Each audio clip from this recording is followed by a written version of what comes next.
Hey everyone. Core, Ren, Anders, Zach, hello to you all. Okay, YouTube's up. All right. Everyone is doing well.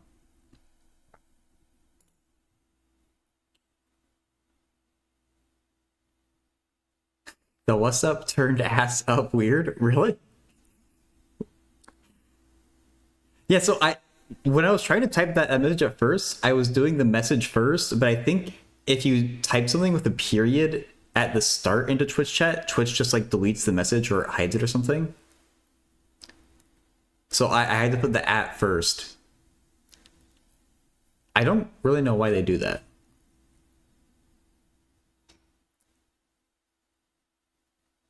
Hey, Laylee, thank you, thank you. Um, so I don't think we have anything in the queue. The last time I streamed, I left off on this. Oh my, it's 420. I didn't even realize that the last time.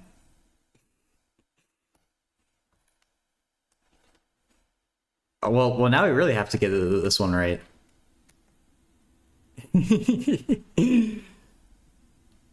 um.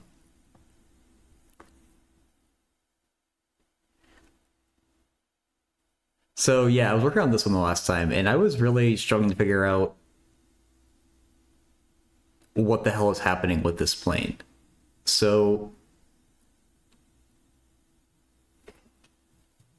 let me. There was a helpful multiple choice question. Let me go and revisit that.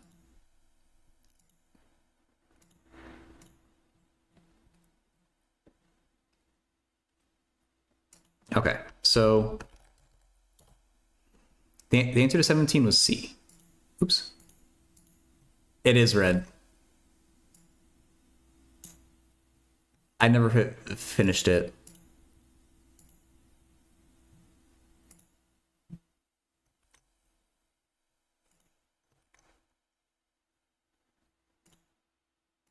I think someone asked a question and I got distracted.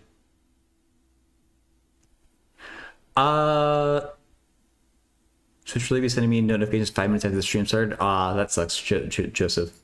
The PDF of I haven't posted it in the Discord. Have I?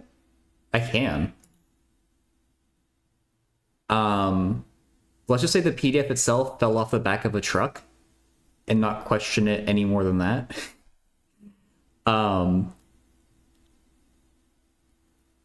If you want it, I'm happy to DM it to you. Just like hop in my Discord server, or just like figure out how to send me a message, and I'll send it to you.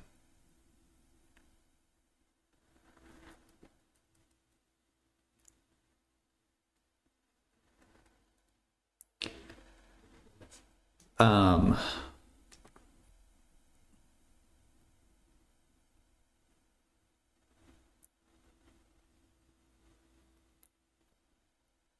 Okay, so basically what's happening with the free body diagram is you have gravity going down, and then I think the book was calling this the force of the air up and to the left.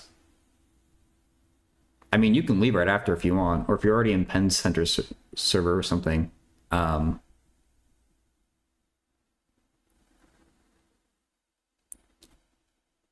in there too, but I can only send it to you through a Twitch chat, so.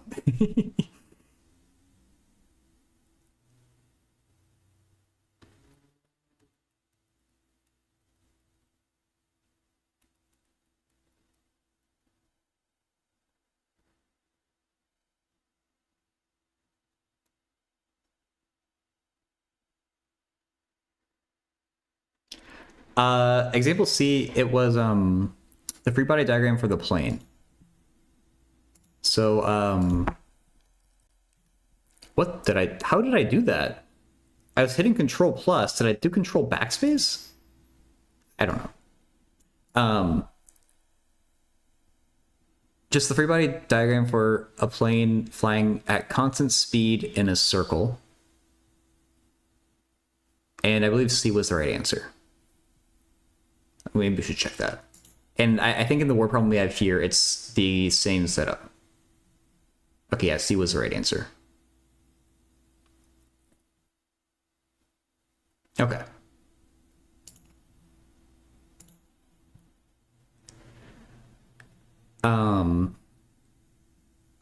And so the resultant, like, MA acceleration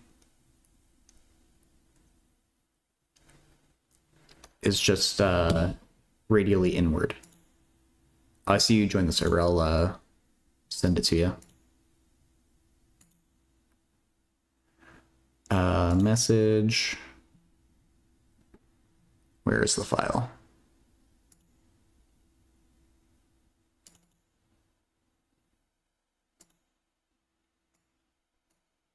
The PDF is a little bit weird because it didn't come with bookmarks, and I had to like print it to PDF and then add the bookmarks myself, and so you can't highlight the text anymore because it's weird. But if you want the other version without bookmarks, so you can't highlight the text, just let me know.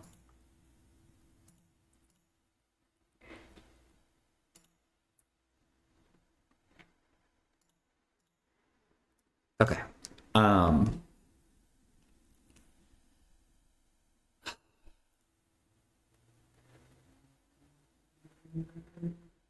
And so this is for the plane, but I want to know the forces that I'm experiencing.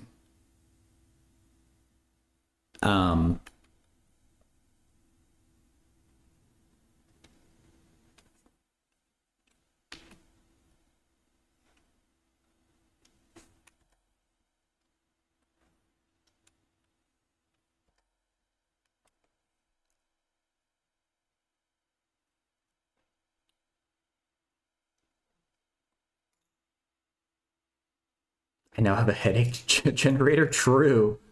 Hey, famished.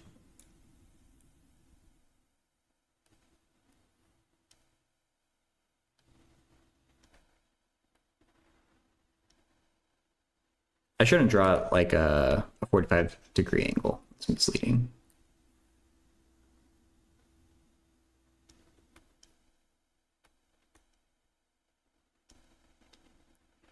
And so I'm going to say that this is basically the same situation as being a block on an angled plane.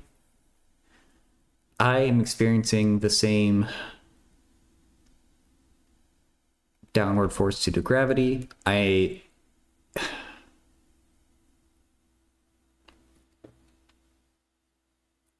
want to say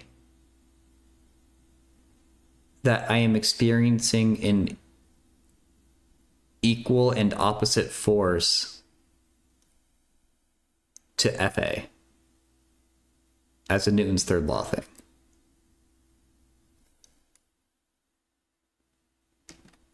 I don't know if that's quite right, or if it's just the same.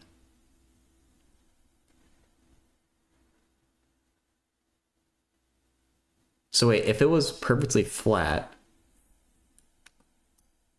there was no angle of incline. By my theory, FA would be going that way. But that can't make sense because I'm certainly not going to accelerate downward.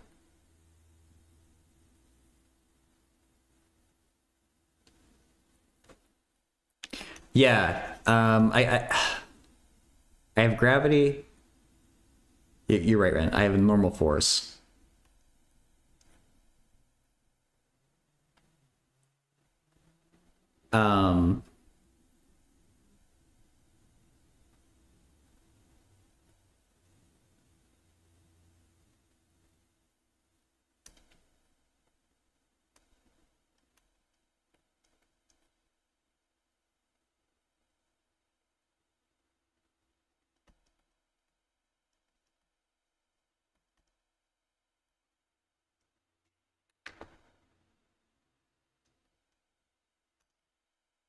This is correct.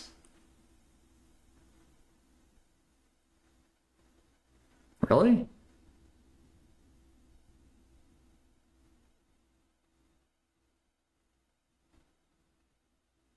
Well, isn't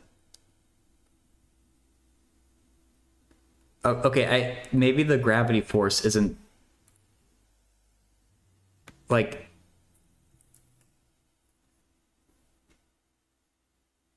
there needs to be the plane moving in a circle is doing something.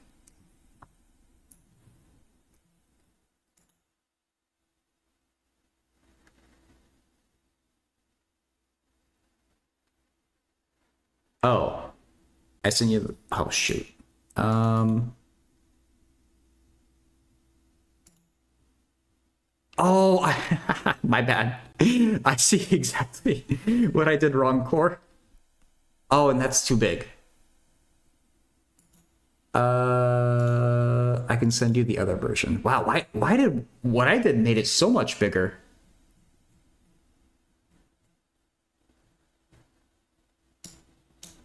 I didn't even realize that. Okay.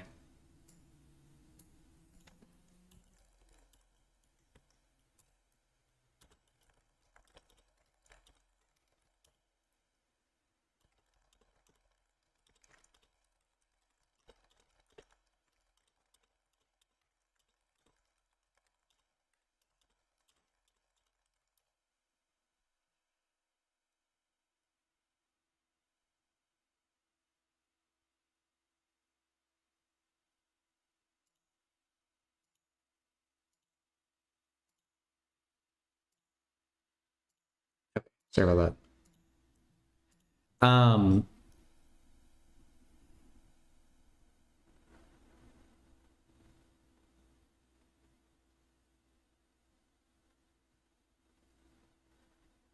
So FG surely isn't just the normal gravity.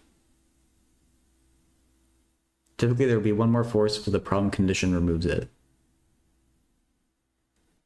Uh, Constant speed, I assume.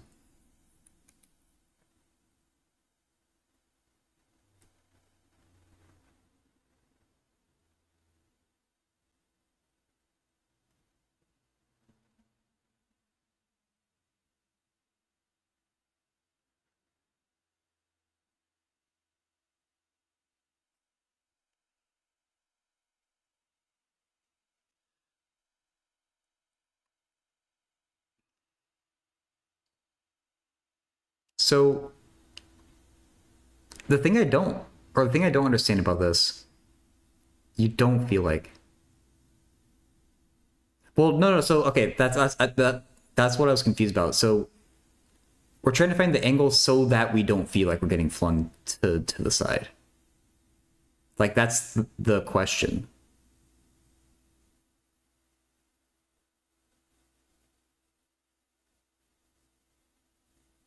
So we are getting flung to the side in our seat unless we find the right angle.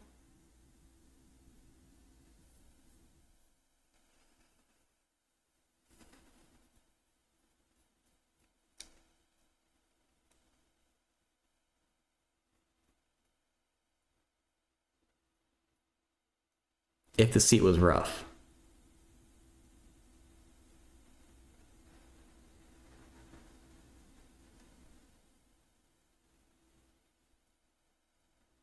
Like friction?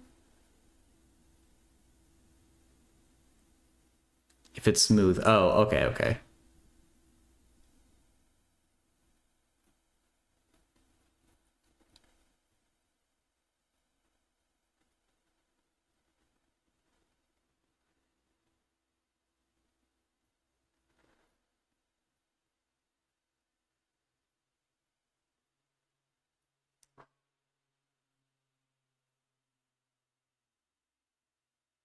This is correct.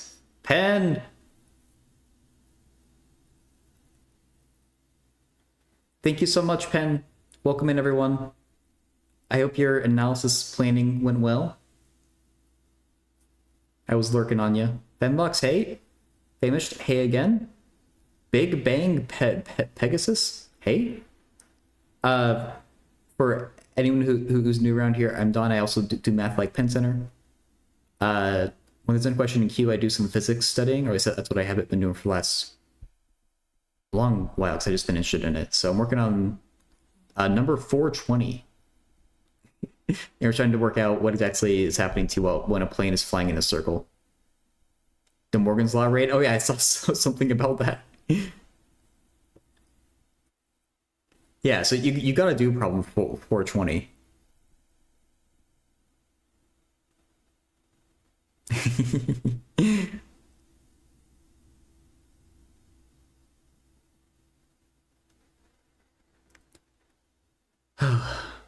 um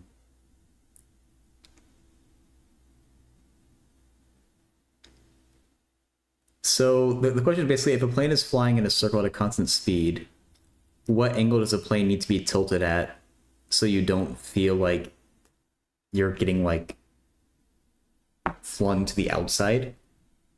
Oh, Rubik's Cube solve and a Minesweeper? Okay, my fingers are cold. This is not going to be a good Rubik's Cube solve. But we'll persevere.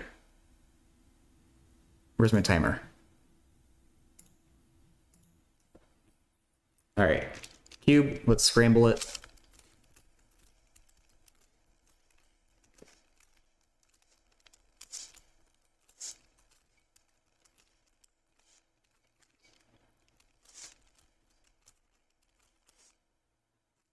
Okay. Expecting. Where's my blue? There it is. Okay.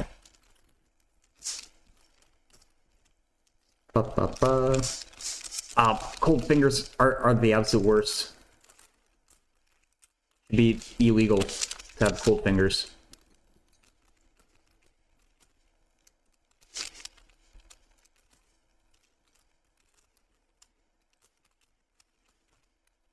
An apron. Not my worst solve. Could have been better. Those probably get you tilted. Oh my god, Fizzbuzz. Ugh. Cube Savant, I try. Surprised how people solve those. It's just a lot of memorization. Hey, Glass Chains. Trying to wrap my head around the actual use of Lebesgue integration. I think in the concept I just have no vision of its application.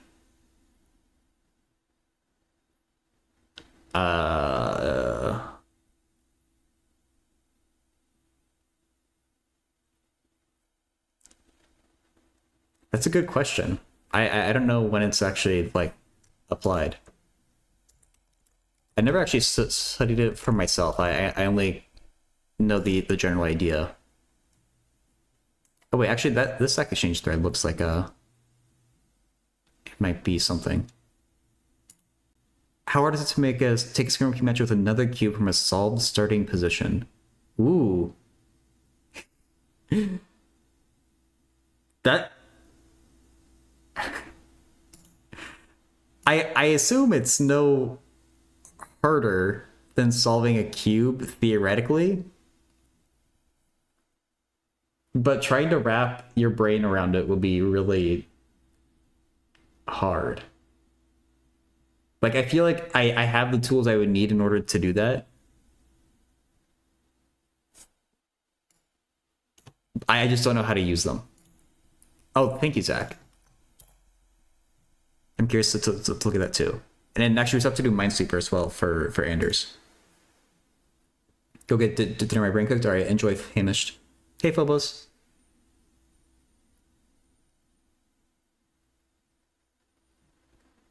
Oh.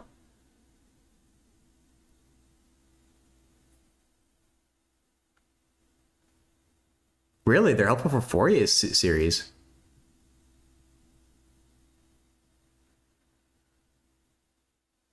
Oh God. Okay, this is already using a lot of words that I don't know.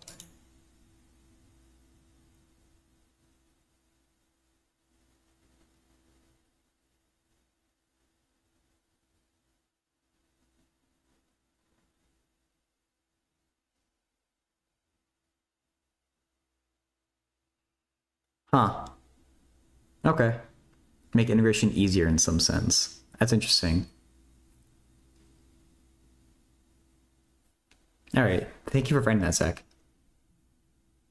Um,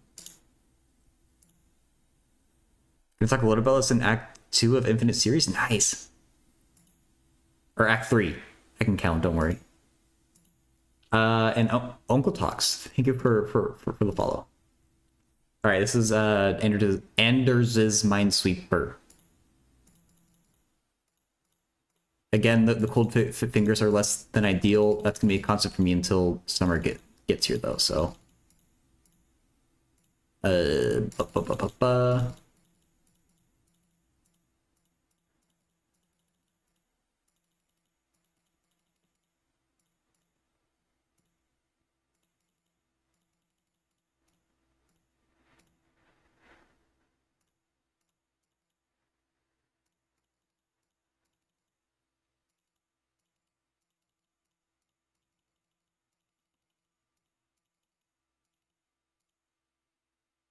there. Bam! 44. Oh, I've done better. Minos advocated as a technique to integrate anything, even theoretically non-integrable functions.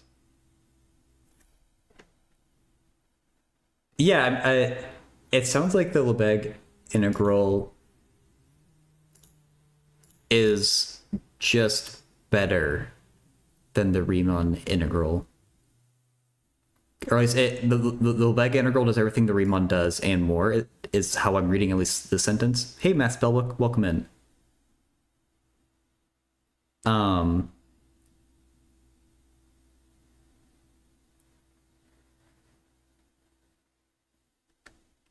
So like can't the Lebesgue isn't that one thing Dirichlet, isn't this Lebesgue integral but not Riemann integrable?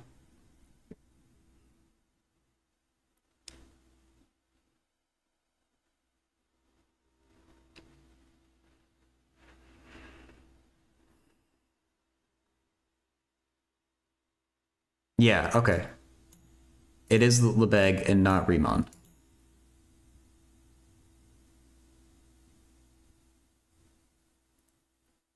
Yeah, I'm doing well, Mass Public. How about you?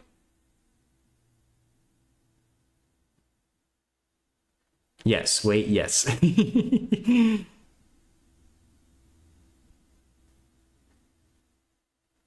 integral is 0.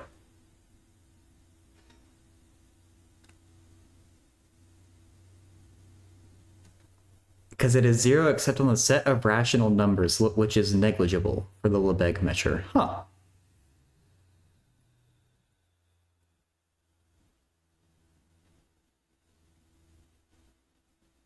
That's weird.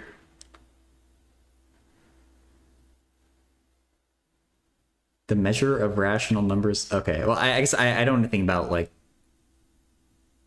measure theory or like what it means to be a measure. Measure of irrational numbers is a 1. Okay. I'm just gonna have to believe it, I guess. It's a rabbit hole. Yeah.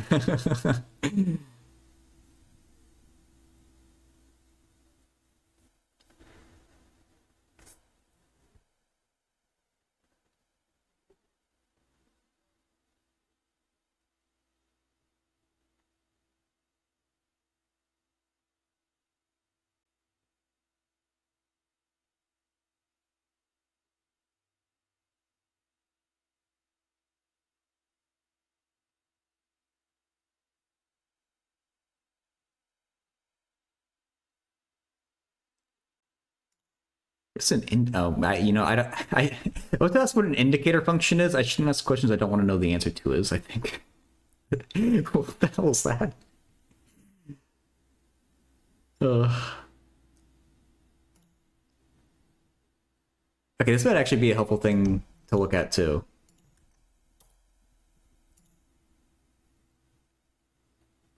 Are those that say whether an element is in a set or not? Oh, okay.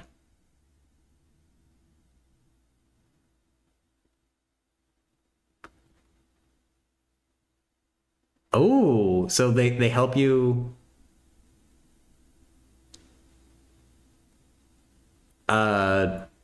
rigorously prove that you can interchange integrals and summations, or I assume under more conditions. Maybe it's a little bit too restrictive with a Riemann integral. Wait, I actually use the Lebesgue integration instead of Riemann.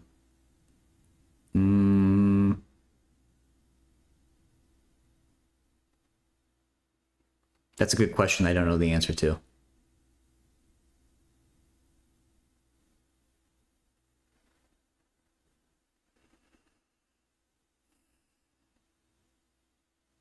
Oh, Dirichlet function is the indicator function for rationals. Okay, well that makes sense then. Whoa, Pac-Man? Is that you? That's not Pac-Man.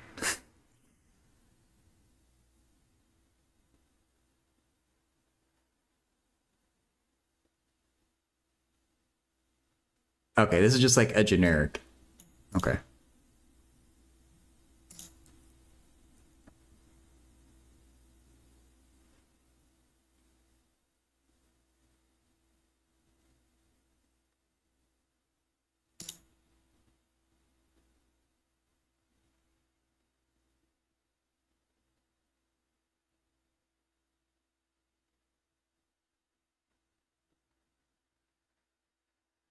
Integrating on structures other than Euclidean space.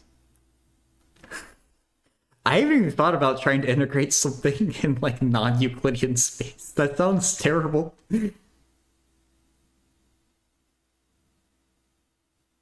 Huh.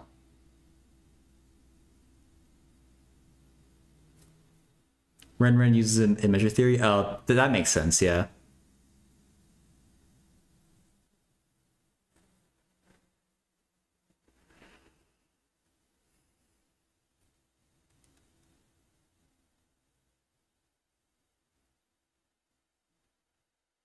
But yeah, glass chain. So I know next to nothing about this stuff, but Zach may know something more if he's stuff by his stream, or I know that as Rex says, Ren is doing like measure theory studying. Ren doesn't quite do like the actual like math help like I do, but I think he's happy to answer like a question like that, I think.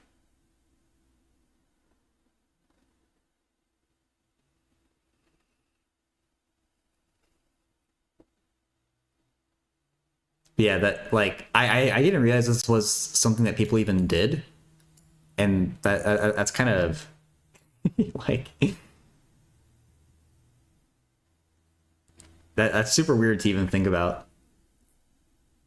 Zach wants me to do Lebesgue integration on Saturday. Oh no!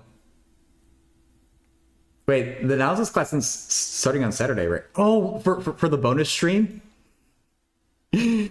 Oh my god, 100 Lebesgue integrals challenge pen? We need to bring it back.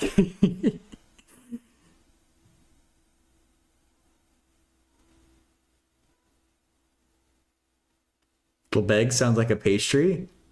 I would try a Lebesgue pastry. There is a Leibniz pastry. I saw it at the grocery store, and they were right next to the Fig Newtons, which I thought was hilarious. You have a book you can work? Hell yeah. Lebesgue means stutter in French? Really? If that's true, I feel a very deep connection with Lebesgue. What does Lebesgue mean?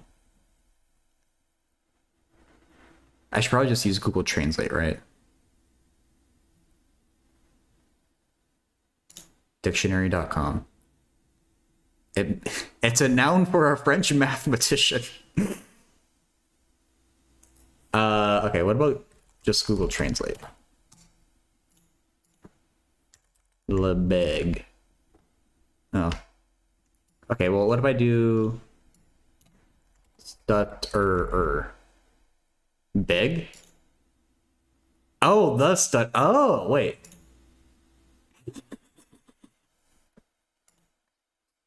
I don't know why that's so funny to me.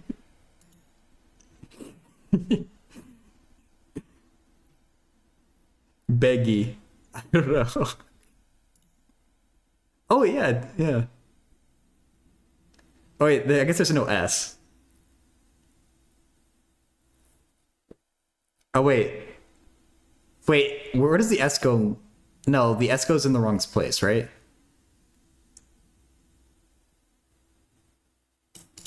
The S would have to be in front. I don't know how French works. What? Wait, Danish? Oh, I don't know why I did that.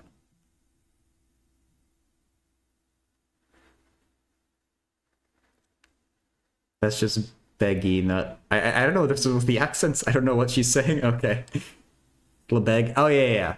That's a good call. Lebesgue etymology.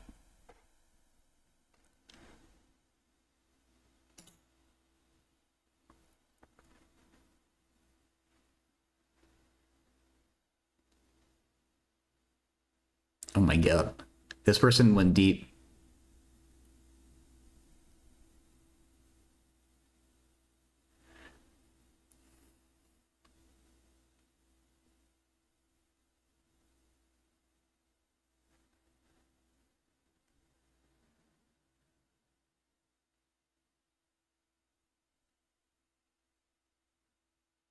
Does the number of misspells already have Lebesgue measure 0?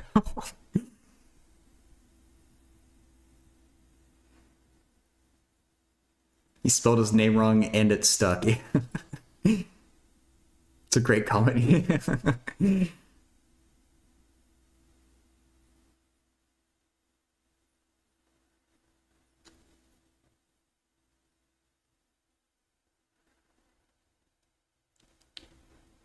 Hey, Twist Memes. Oh, good luck with your biology exam.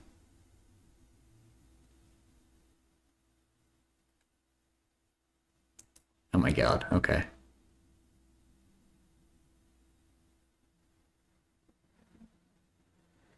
Wait, did Oprah spell her name wrong? Or did someone spell her name wrong? I didn't hear about that.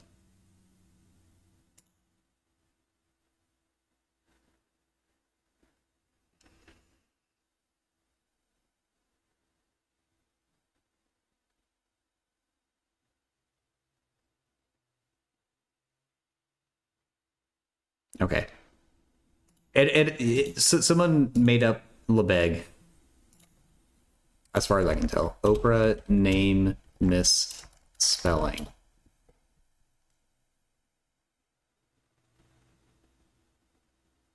Orpa?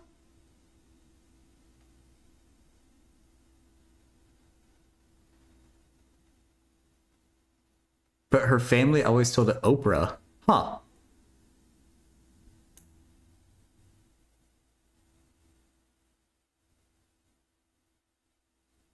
Yeah, I mean, hell if I know class chains.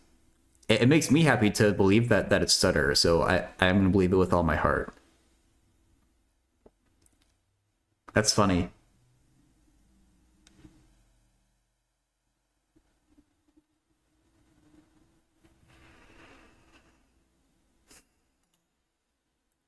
Um,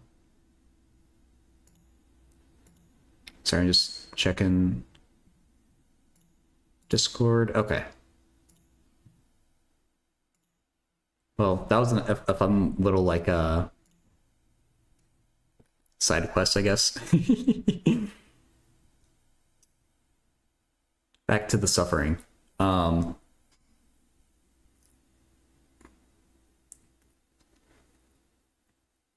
Orpa. Oprah just like flows so much better. Orpa, I don't know. Maybe I'm just used to hearing Oprah though.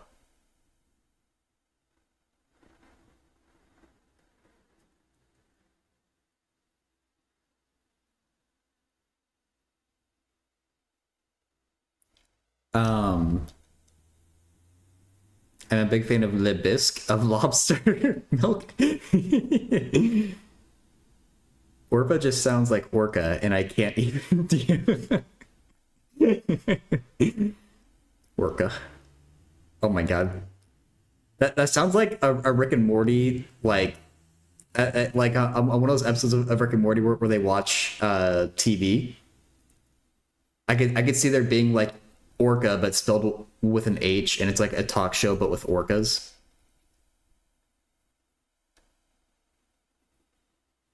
Interdimensional cable, yeah, yeah, yeah.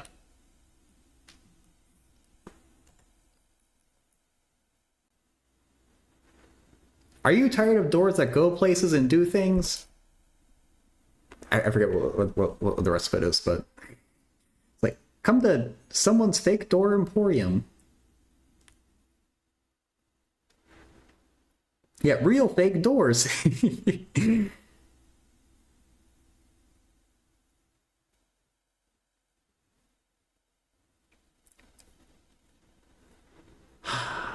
Okay.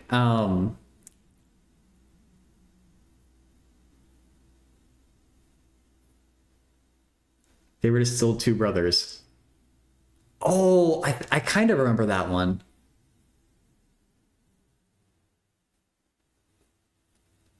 It's been a minute for me, especially for the earlier seasons.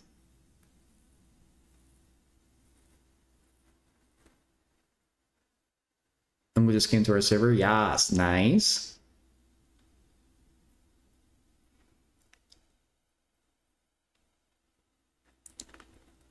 It's all there. Safe? Safe?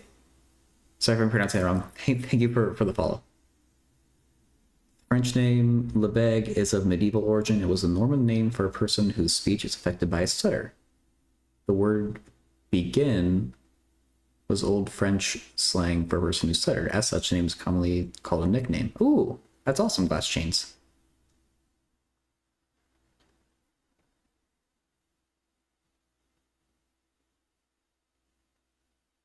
I know, Obi.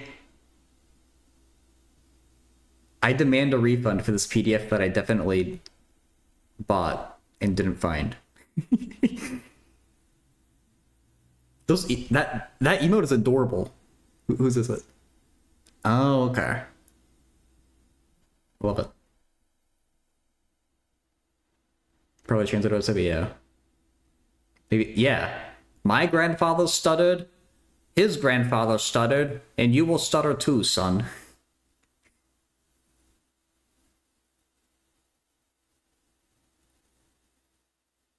Which one? Oh, the first one. I know the second one is just like a Twitch emote.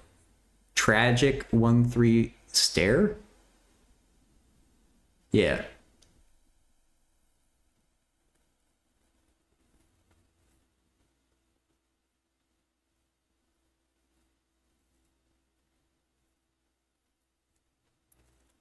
Um, Emi-divergent prominone. Oh, okay.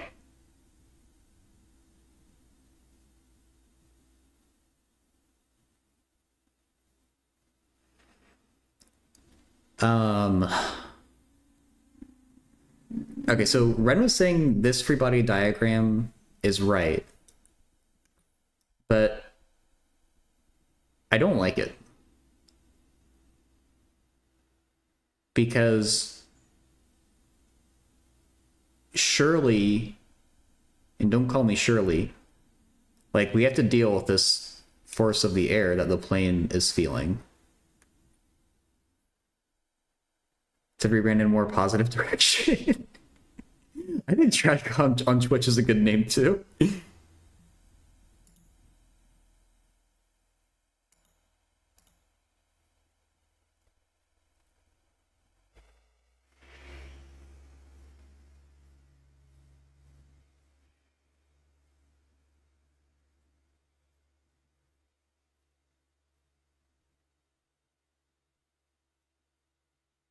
Hmm.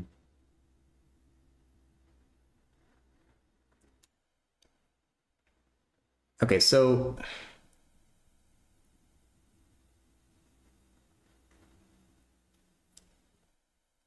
I feel like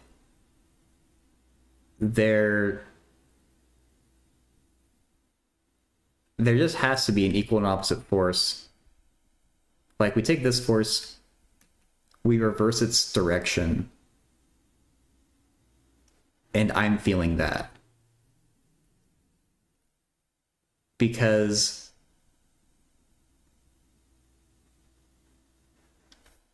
if the plane doesn't bank at all,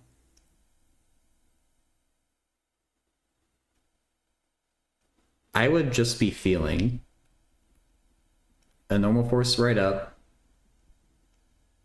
a gravity right down, but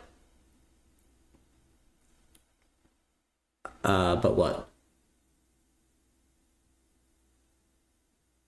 But I should be feeling like I'm being flung away, because if you're turning left, you're gonna feel like you're being flung to the right. I want to say. So I feel like there does need to be something going that way, and that the only thing it can be is the air.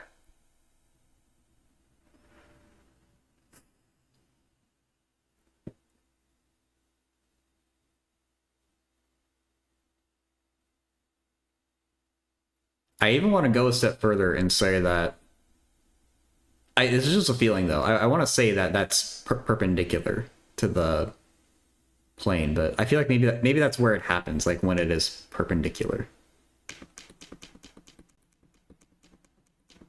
So I want to make that not blue, because that light blue is kind of a little bit too light. Actually, can I say it's perpendicular? We don't really know what. That's annoying. I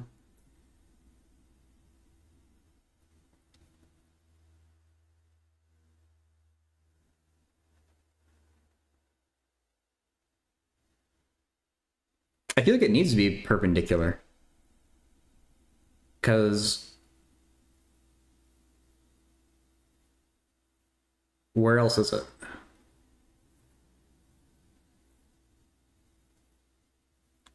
Does Tartaglia also mean stutter?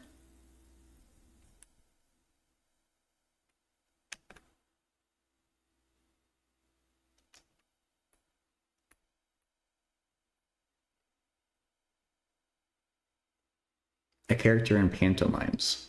Oh, okay.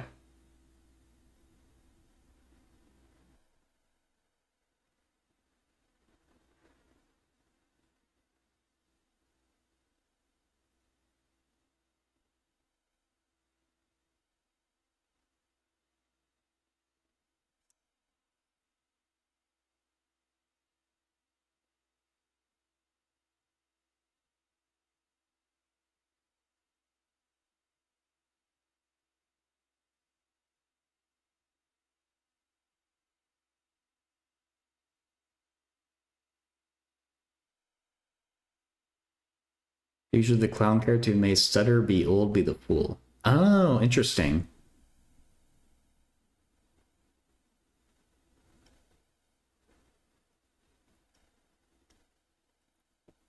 He's making fun of Nicola Fontana by calling him Tartaglia because of the local panto. Huh. That's kind of cool. Or it's like, fuck it, that's my name now. Just own it, yeah.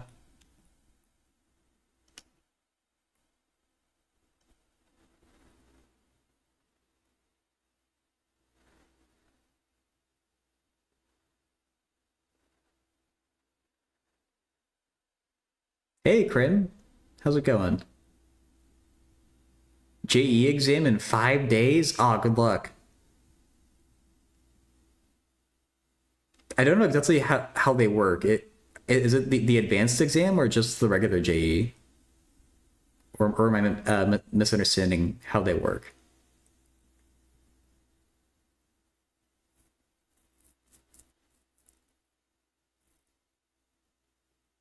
The regular JE means. Okay, cool.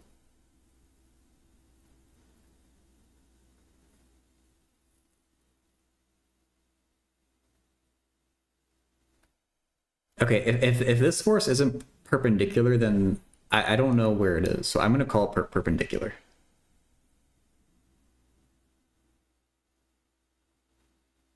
If I qualify mains, then I'll be eligible to give advanced. Oh, nice. Don't know what to do. Castle short. Yeah. I mean, true. And if you've already castled, then play H3.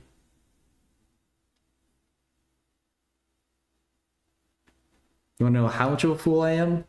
I'll solve general cubic equations while everyone else is still trying to do depressed cubics. Bam.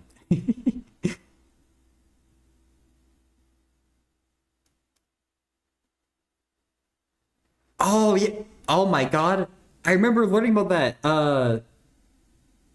I feel like Penn Center talked about, or like Tartaglia came up in Penn Center's like the first day of this complex variables class. That's ringing the bell now.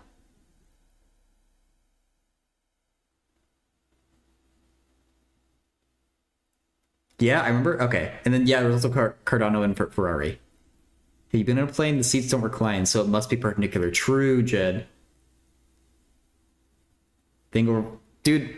It's not negligible for the person behind you. I think if you're back in coach and like the seats are super cramped, I personally think you're a jerk if you recline. I typically do not recline my seat because I hate the person in front of me reclining.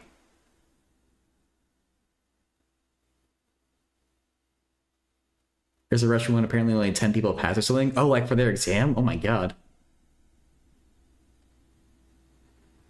For this your imaginary numbers? Nice. It is not negligible. Yeah. Sir, you are literally in my face. Dude. When I flew to Japan, it's only 12 hours the flight, and I think both times the person in front of me reclined. And well, no, I think they only reclined some of the time, thankfully. I think the way there, they recline nearly all the time. On the way back, they recline maybe half the time. And it's so annoying. If someone does that, I will need their seat the entire flight. I wanted to.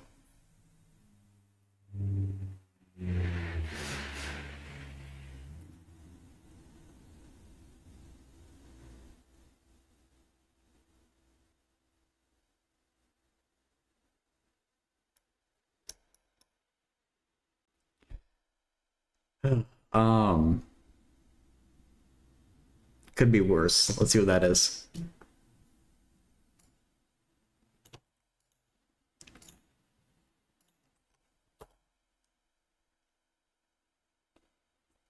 That's I want to be in the upper seat because this lady in the lower seat is at perfect fart catching height. Why? Why? Other than that, different West mouth.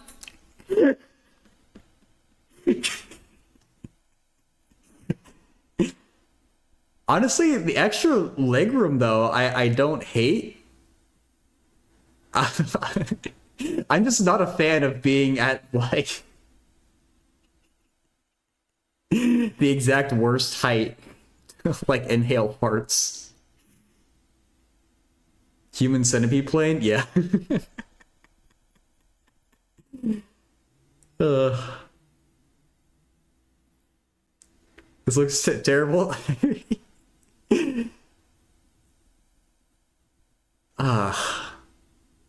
Yeah, you know, you're right. You can't even like lean forward. It'd be so annoying to like, dude, imagine the person in the window seat needing to get out. Where Legs and Tabo go, I think they're just as screwed as normal Lingos. I don't know. See if we can finish Satisfactory winter event before it expires. Oh, nice. I never trade it very hard in those winter events.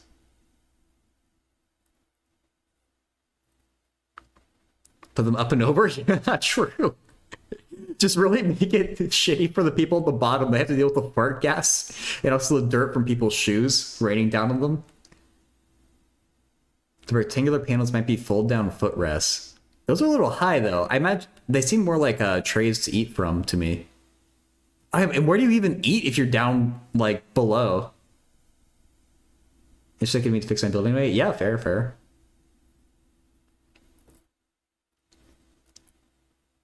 Wait. That doesn't say lounge. Longu? Does that mean, like, airlines in some language that I don't know? Or is that a misspelling for lounge?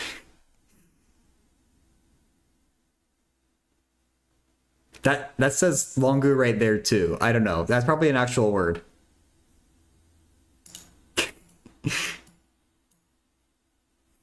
This design I could get on board with. What's that? Long chair from... Oh, okay. That makes sense. Ugh. I can't highlight it. What? Where's the other half of this person's body?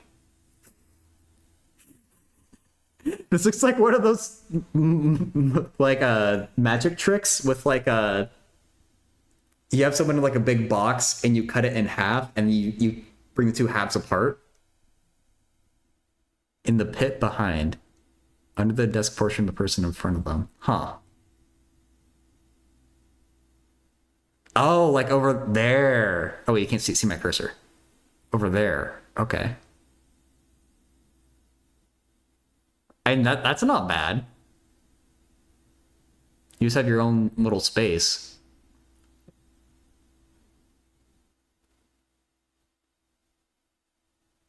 It's like a really compact cafe. Okay.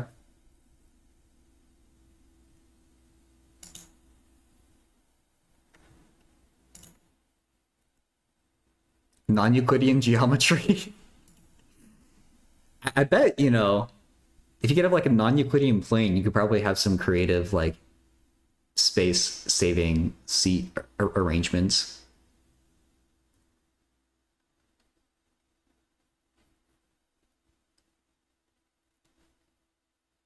Like I feel like if you have like a hyperbolic plane, I don't know. I don't know non-Euclidean geometry.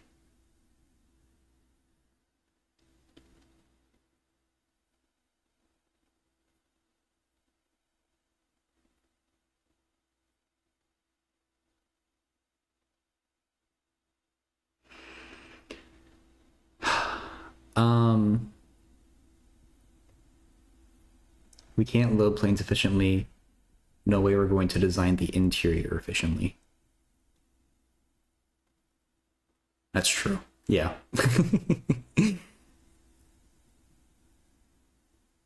The competition for the overhead compartments is the actual worst.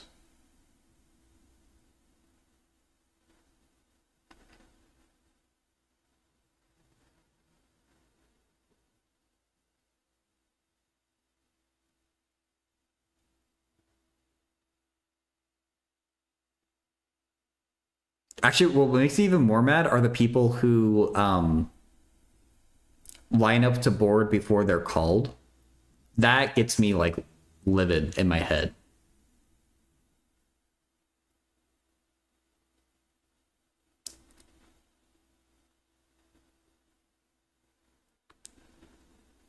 Theoretical minimum? Let's see.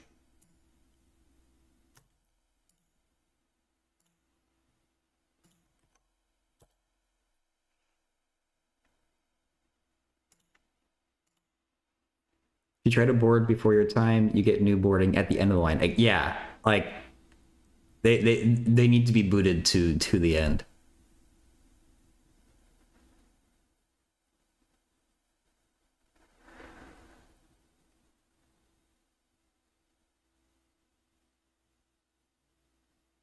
Wait, what? This is sick.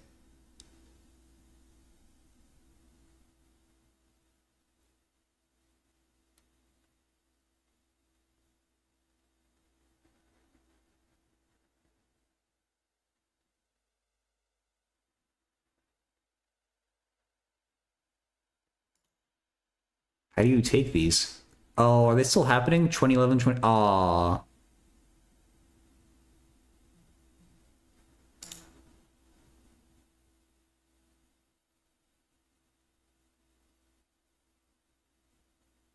Dude, this looks awesome. Like, where are these actually like... Oh, they're videos. Okay. I like this. I want to look at this.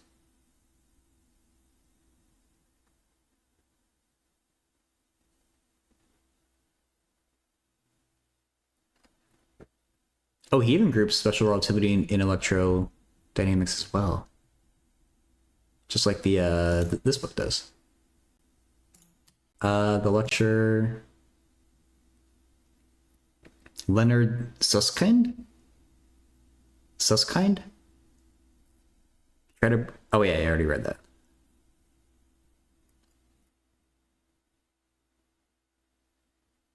That's kind of sick.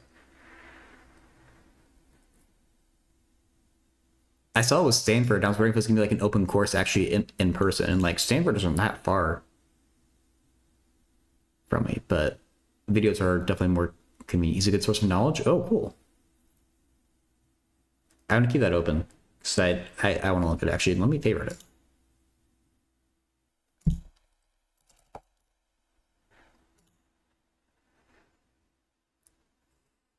Thanks for showing that, Rex.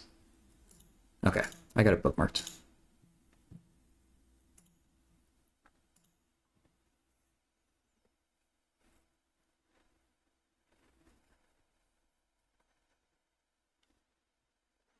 Wait,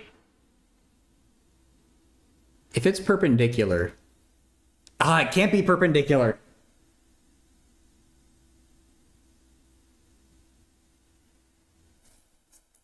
It can't be. Oh my god. Okay.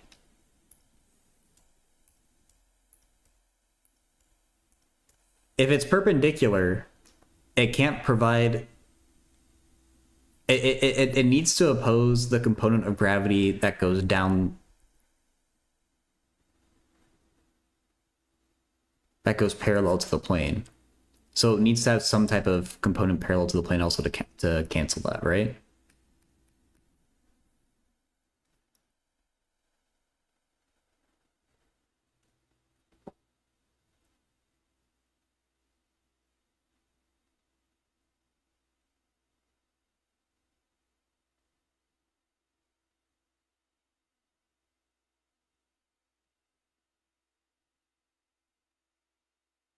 Yeah, I think I like that. Okay, so I think I'm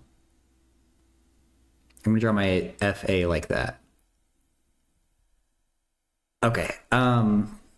Let's make some F equals MA equations, I guess for vertical and horizontal. Um well, those are poor words. Let's say perpendicular and parallel. And let's start with perpendicular. Okay, wait, let me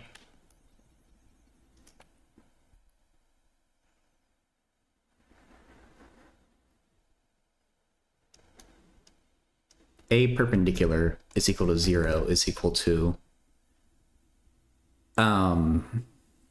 so perpendicular we have normal force going up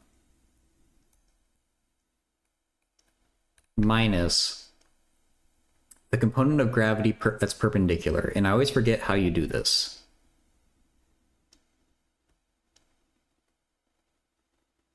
If it goes straight down like that, and that's theta,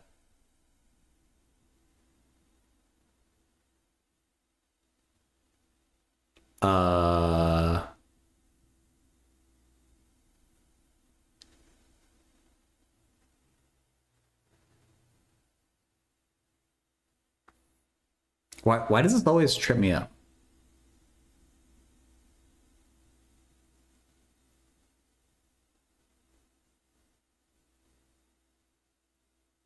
Oh wait, no, I think it goes like that's parallel, that's perpendicular, that's a right angle, that's I over 2 minus theta, which makes this theta again. And so perpendicular is cosine theta. And I think that tracks.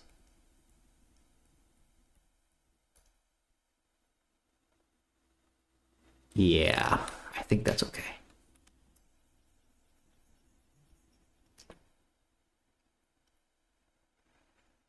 Minus FA. Can we say cosine theta by the same logic? No.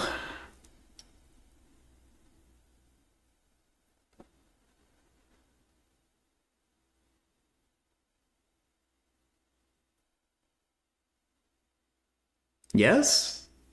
No. I feel like maybe we use this information to solve. No, do we though?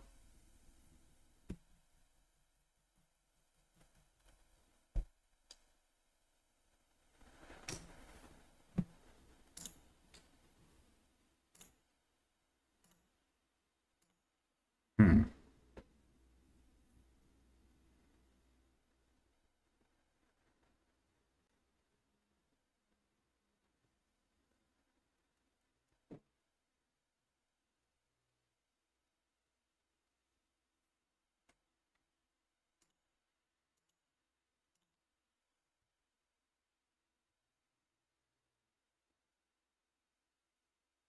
Nah.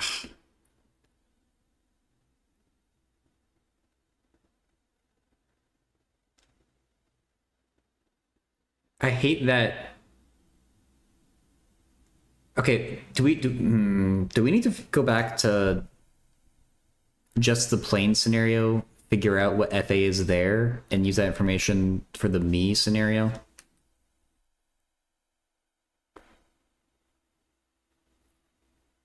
Um,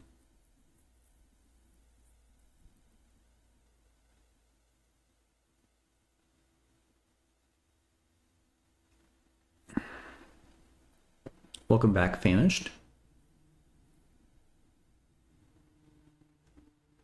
Can we just slam a fee on that and call it good? Wrong answer. Damn. Feel like you should have put a fee on it. I think that would make this sign fee though, if we do go with that. Does it though? No, it makes it cosine fee.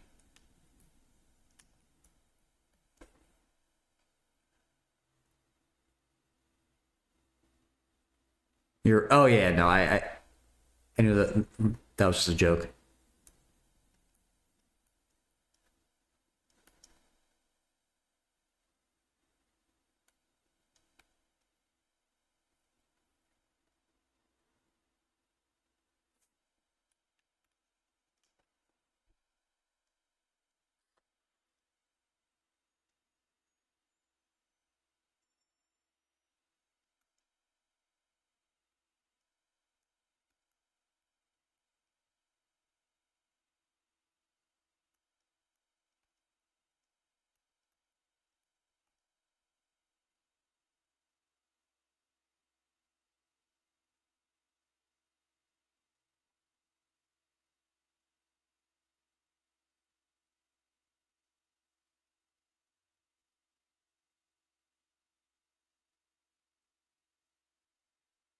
Well, isn't this also 0?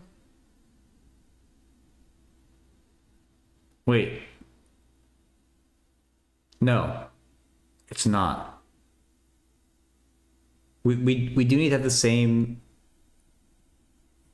radially inward acceleration, I think.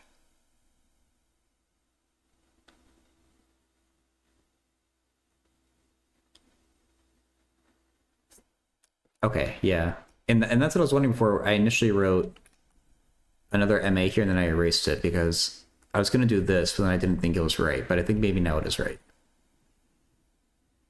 So I do have to the same acceleration as the plane.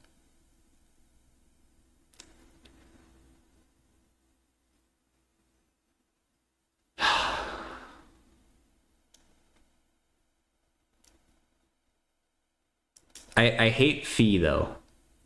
I don't like that phi exists.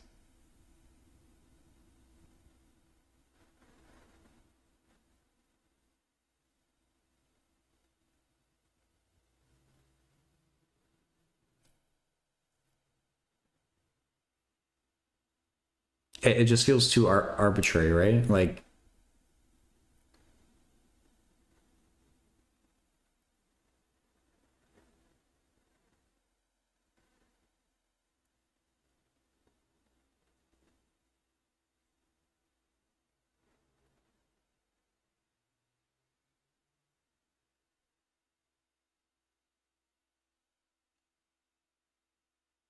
so be my place. I'm gonna call it a day with Twitch. All right. No worries, Corslays. Thank you for hanging out. Hope you sleep well.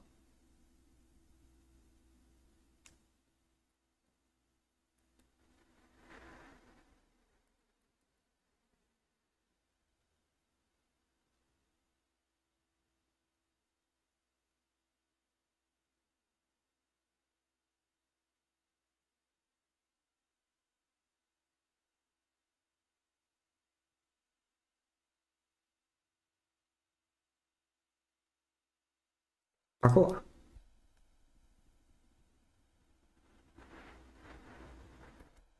Is there any way I can figure out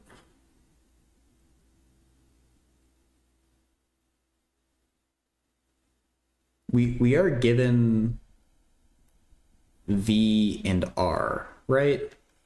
Can we when things are rotational, can we figure out acceleration in terms of V and R in some way?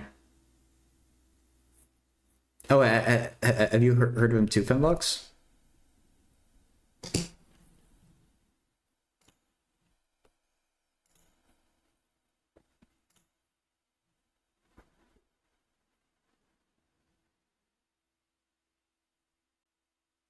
A equals B squared over R. Okay, well, that answers that question.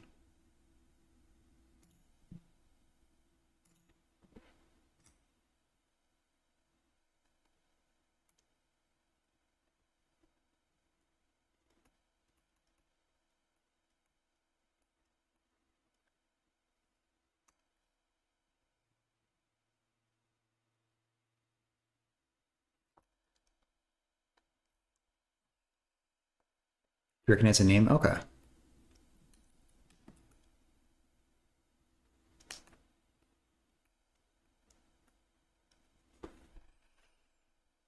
My course's binomial expansions look insane.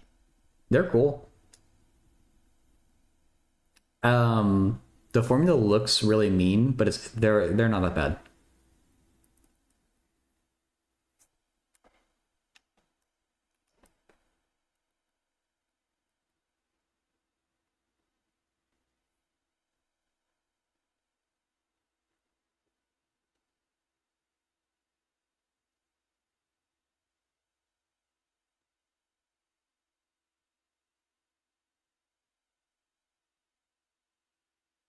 So maybe I can figure out what phi is. So if I know mv squared over r is equal to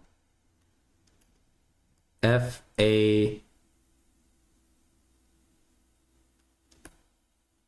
cosine phi minus fg. This is just for the plane I'm talking about here.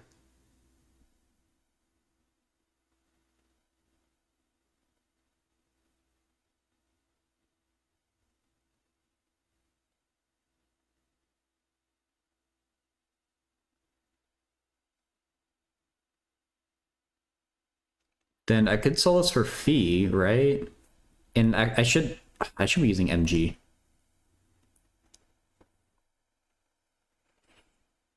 But fa I don't know. That's the issue, right?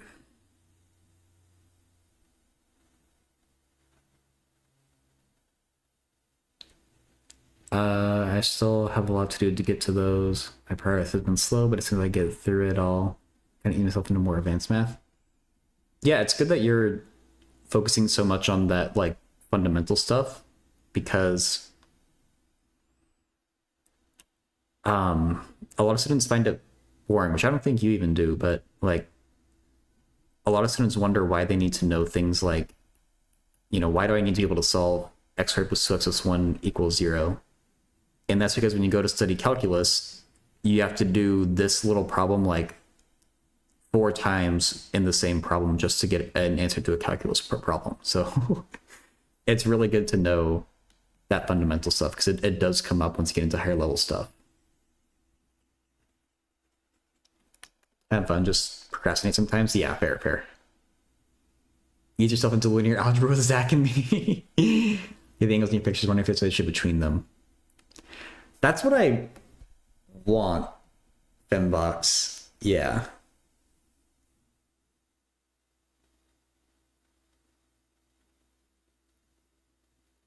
Like, I don't like having two different angles here. I'm not quite sure of the relationship between them though.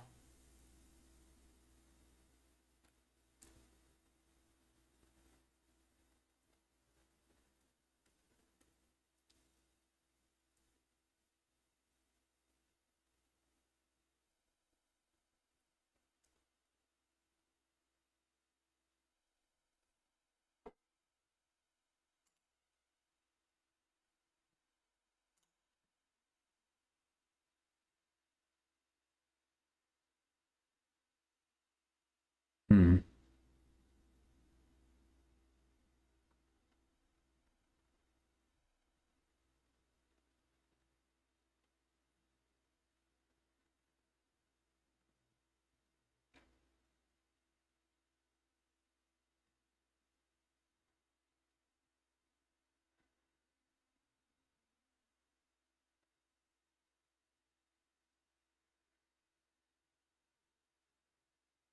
I don't know. Like I want to get rid of fee, and that's why I'm doing this thing over here. So it would help me get rid of fee, but I don't really know what FA is either. I could solve.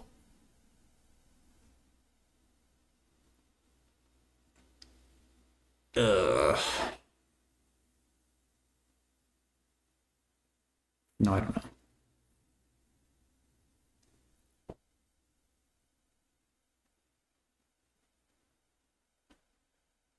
Wait. Oh, this equation is all sorts. Wait. What the hell did I just write here? This is 0.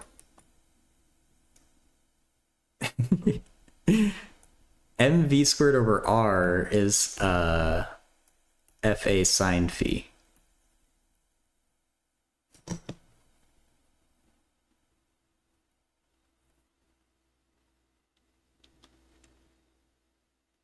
It stands for fuck all the amount of actual work I'm doing right now. Ugh. The number of times in my life that I said, all right, let's get some work done. I'm just going to bring up this Twitch stream so I have some background noise. And then I end up not doing any actual work because I'm watching the stream is too high. Ugh.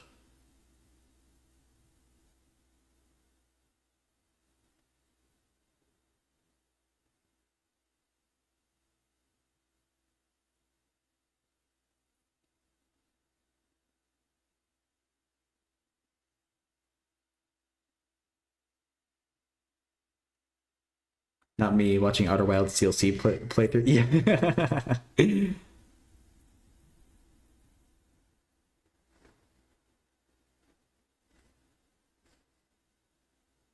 Oh wait, yeah, and I mean, okay, if this equation that I wrote here is true, this equation over here just cannot be true. Um, there's some extra angle that's happening here that I'm not accounting for. Maybe.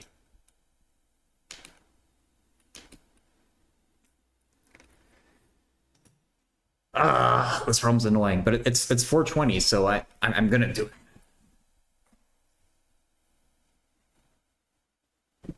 Hoo hoo! How have you been? It's been a minute. Good to see ya.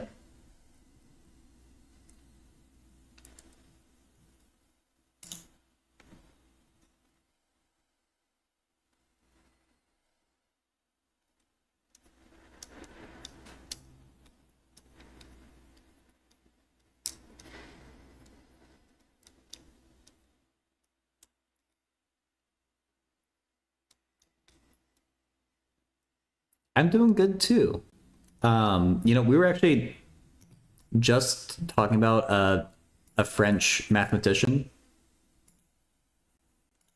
named Lebesgue.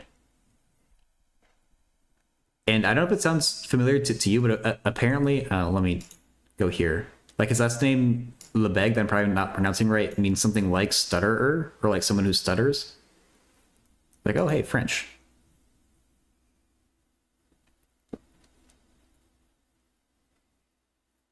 Never heard about him? Yeah, it's kind of like fancy stuff, but we're just like looking like where his name like comes from.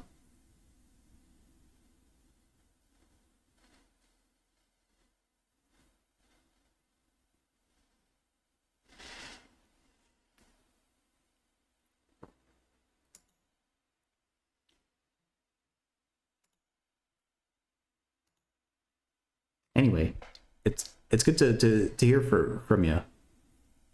What have you been doing these days? He does. Oh, I forget how I say your name. It's just Sen. I think it's just Sen. Yeah. Sick at home? Oh no. Hope you feel better soon. It is Sen? Okay, yeah. Yeah, so at start of stream, we're talking about how I guess his integration is it does everything a Riemann integral can do, but also more, I guess.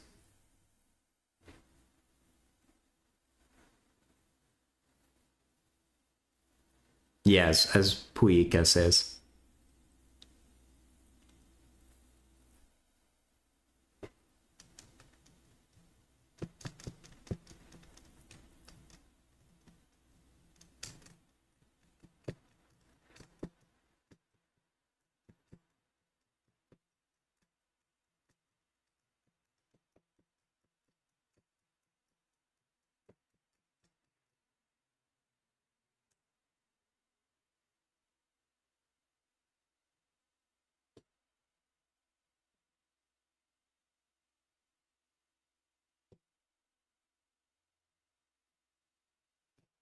This problem is so annoying. I need to deal with this fee.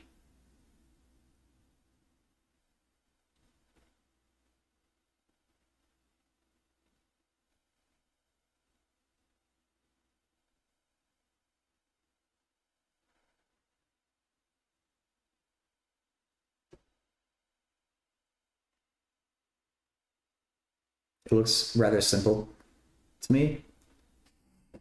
Yeah, it's not supposed to be anything insane, but it's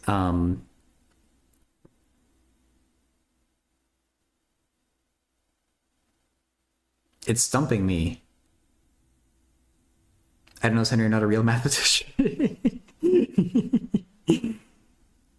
Ugh. You have many other talents who.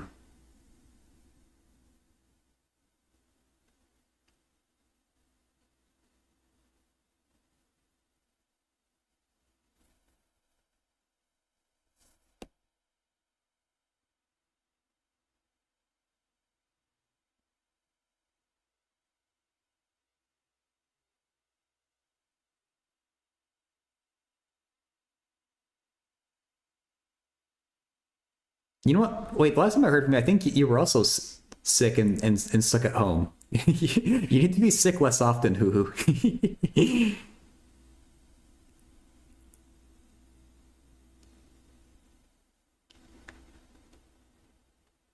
uh, you have a free body diagram I can make that I think will help.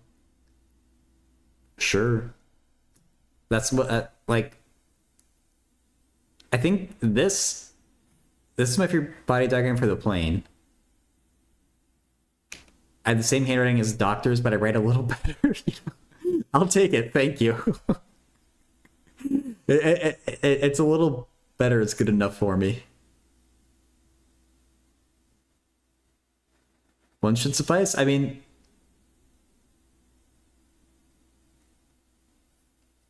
I don't know. I'm only using this one for actual calculations. That's actually like the one for me. But I was having a hard time figuring out what this force here is. And so I went back to here and was thinking about how the plane was acting.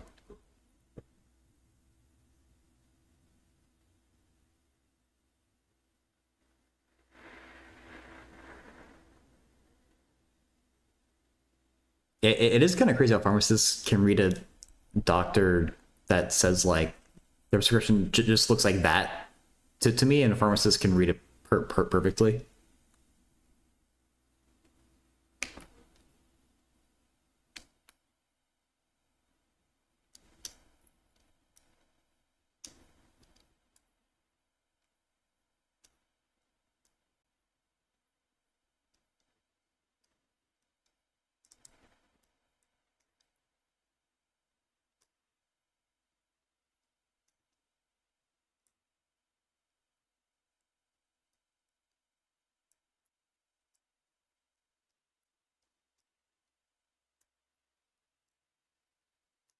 Hmm. I've heard of Euler. Is he blind? I didn't know that.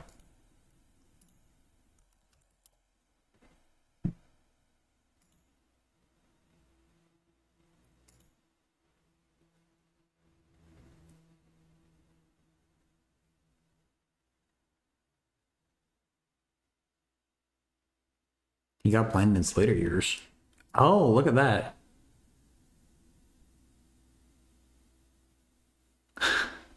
After nearly expiring from fever? That's a really weird way to say die. Became almost blind in his right eye.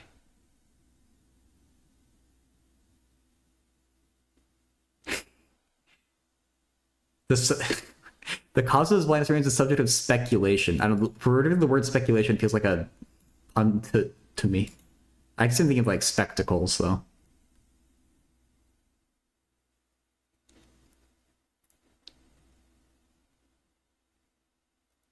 He's called Cyclops. Now we have fewer distractions. All right, that's optimistic. A cataract in his left eye. Couching of the cataract? I don't think I want to know. If it involves eyes, I don't want to know. Yeah, he did go completely blind. Wow, but he's still. Where's productivity in many areas of study increased? Damn. Okay. The Couchy cataract, true, Ben.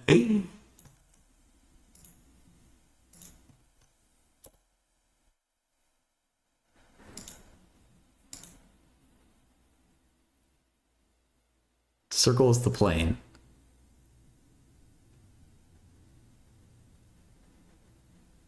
Right.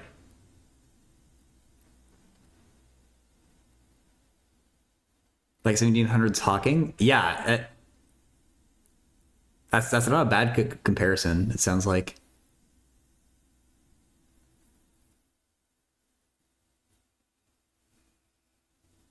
So this is more or less what I drew for the plane as well. I called this normal force.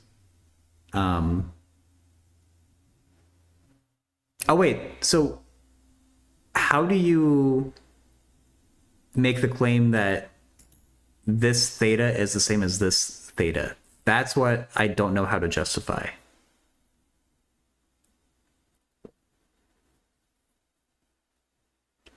I called this angle up here phi because I don't know that they're the same angle. Can't see it aggressive to convert my ideas to paper. Oh, yeah, he did do that a lot, right? Hawking.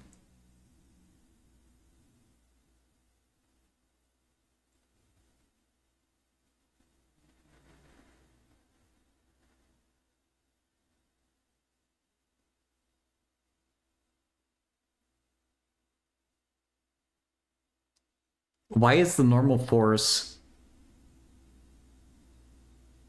Why would the normal force change just because the plane is rotating?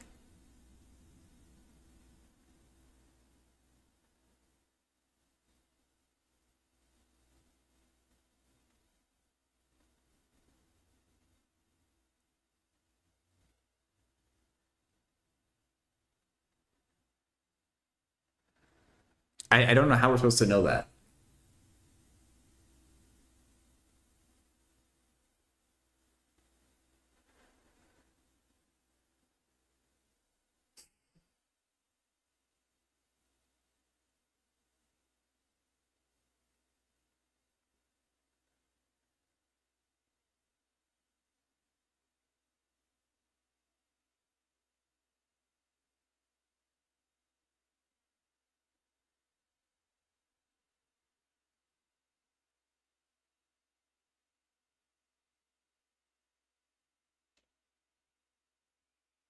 Well, I'm not asking about geometry or vectors. I'm asking about physics.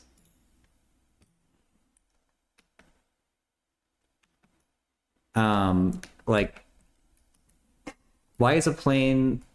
If we're looking at a plane from behind, why is a plane flying perfectly horizontally? It's experiencing a force It's experiencing gravity down and a normal force up. If the plane now rotates, gravity is still straight down. That hasn't changed. Why is normal force suddenly like that? Shouldn't it still be like that?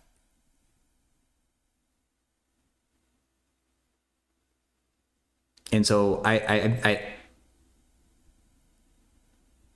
there's something about the physics of planes flying that I guess I don't understand.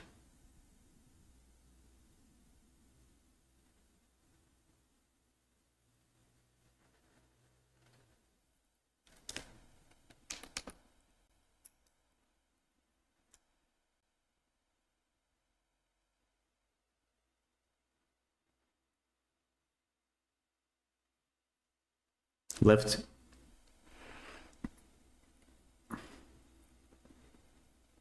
Fair enough.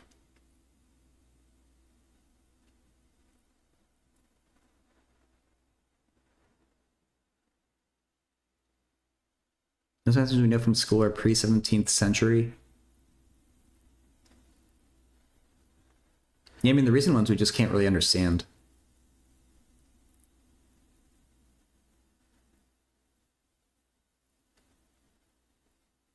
That's probably why. That's my guess for why. Puika.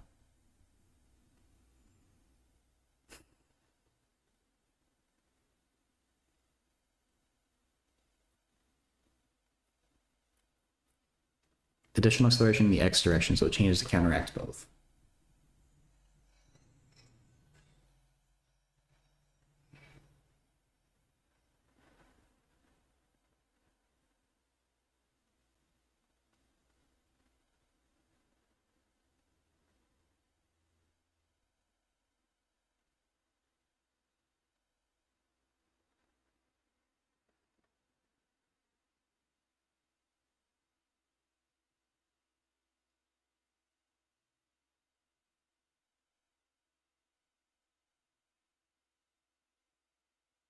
But I don't buy that because the plane in this situation could just as well fly in a circle as well as in this situation. It isn't like the entire question is how much do these wings need to rotate for the forces to kind of balance out?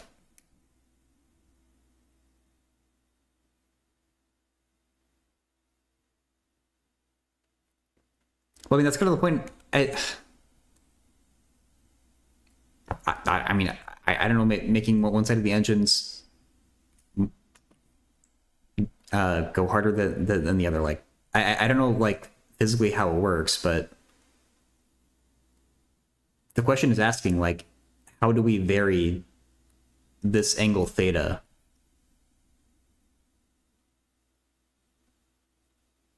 so that I have a more comfortable flight where I don't feel I'm getting flung to the side?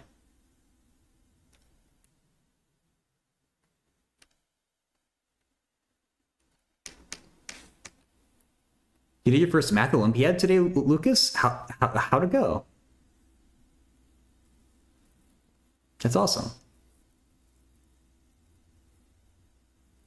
I think this is one where I'm just gonna look at the first sentence of the answer. 17 out of 30? I mean, that sounds pretty good to me, to be honest. Could have been a little higher. I mean, you always could be unless you got a perfect score, I guess. But I mean, like, congrats. That sounds like a really good score.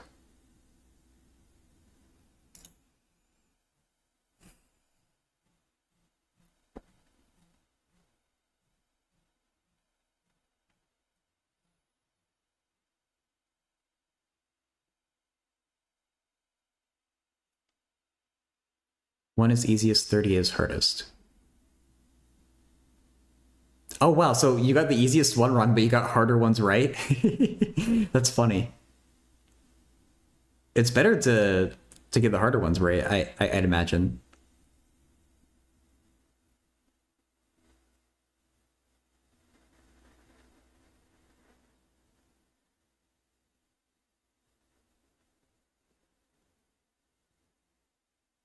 Right around 28, right? But I'm uncertain. Okay. Uh, yeah, sure. I don't know that I can do it, but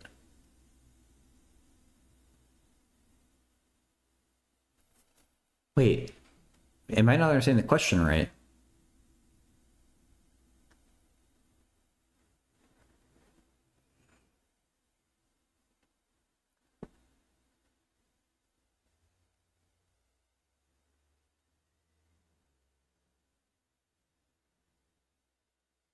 Wait, is this question is not?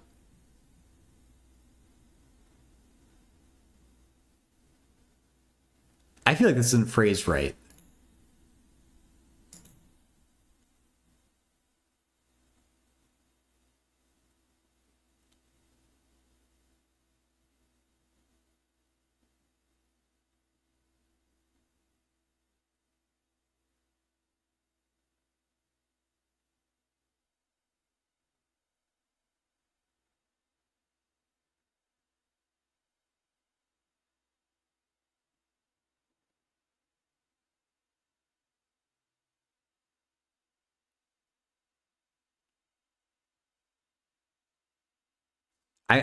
I'm calling bullshit on this question.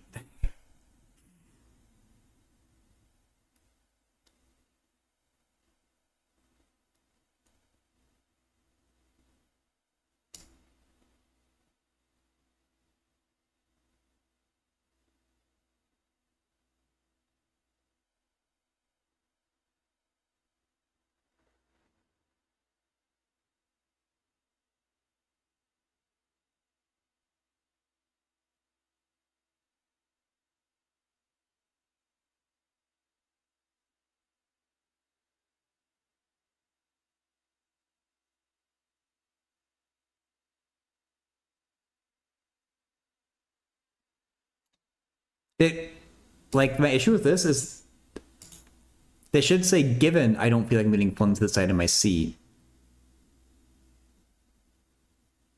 Like I feel like this is phrased completely backwards. I don't know. Let's see what Luke's thing is. Circle rotates to the point P located at the right, and when it's done rotating, P is at the left of the circle. Circle has moved one something. What is the radius of the circle?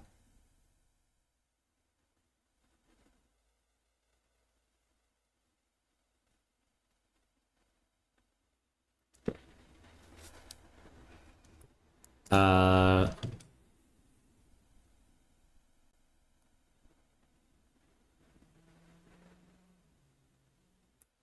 so wait, we're saying at first we have a point P on the right side, and then it rotates over to the left side.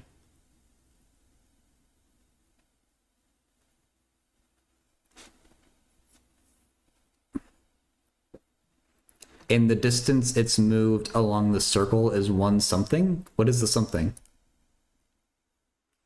Like pi or?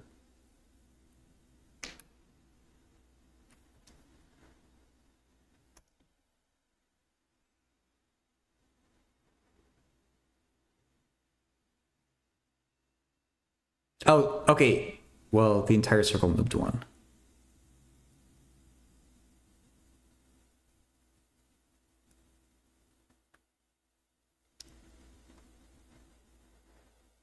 The entire circle moved one to the right.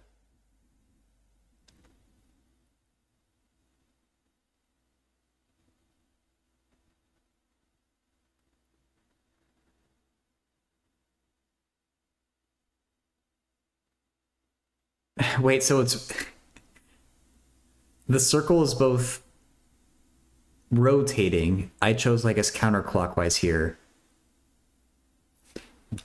but it's also like I guess translating. Like it's also physically moving to the right like that as it's rotating. What the hell? Like if you roll a ball. Okay, yeah.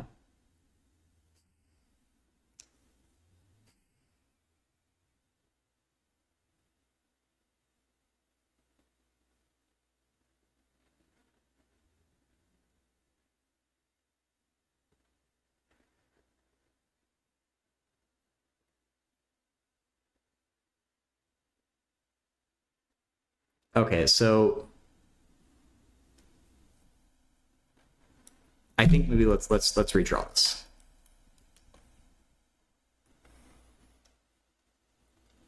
I think rolling a ball is a good metaphor here, or like good visualization. So we have the point P right here. Let's say we push the ball to the right. It's going to rotate around that way.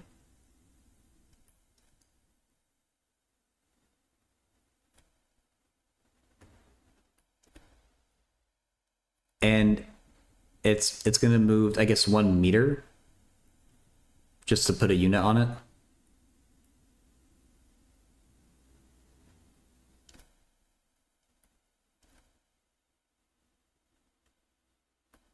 And P is now on the left. Is what they're telling us.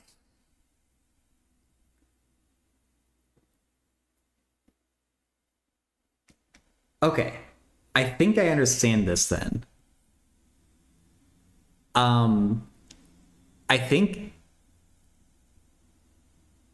the idea is that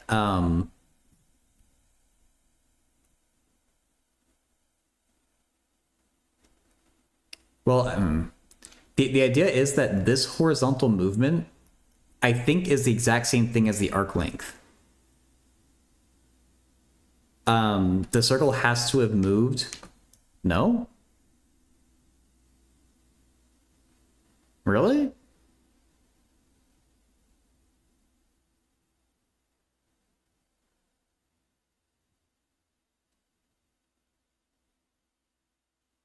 I asked that and the answer isn't in the answers. Really?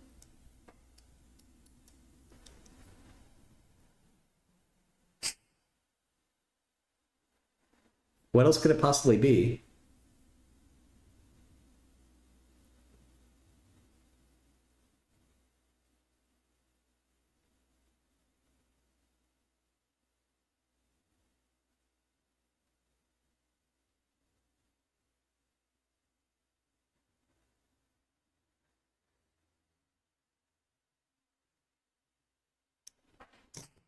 Oh, is this the song?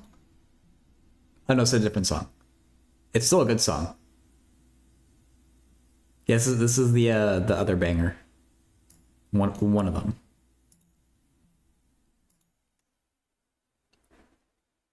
Be that 1 meter be the length of the arc, so 2 pi over 2. Our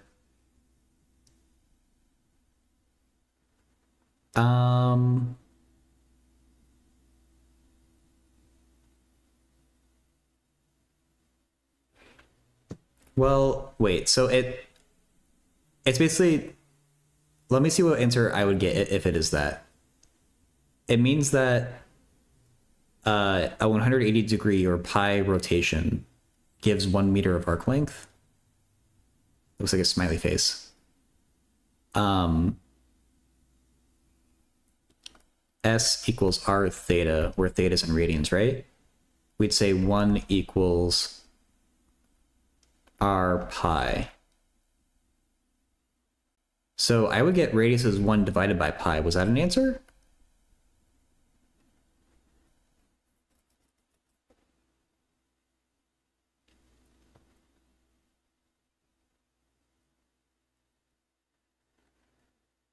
Hey, Aridabat? Welcome in. A radbat. Probably.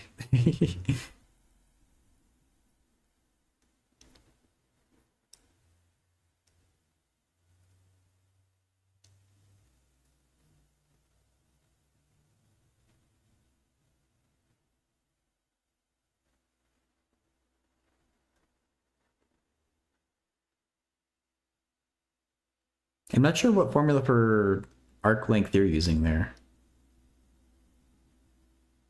Whenever pi is not there, it's annoying.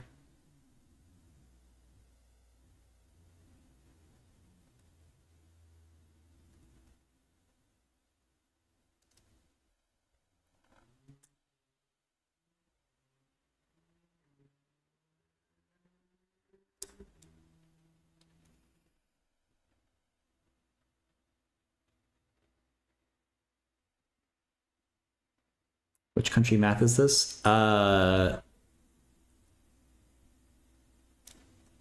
It's from Lucas. I think the Netherlands?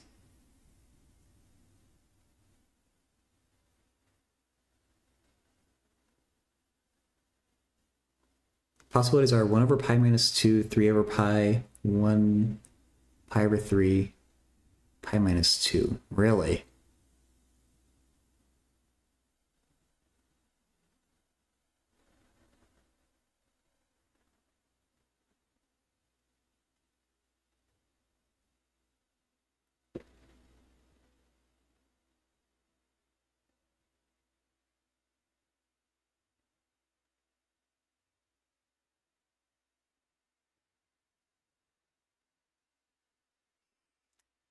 Um,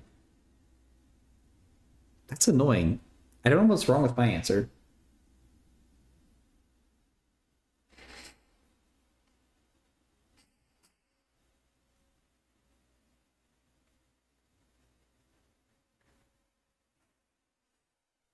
Um, yeah, Radbat. Like this question's probably like somewhere around that grade level. It's an Olympiad question from Lucas. What is the radius of the circle? This is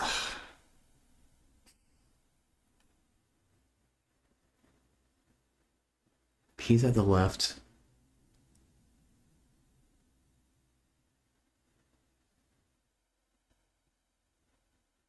So wait, when you said originally one something, like was the something just like a unit, like a meter, or was it something else?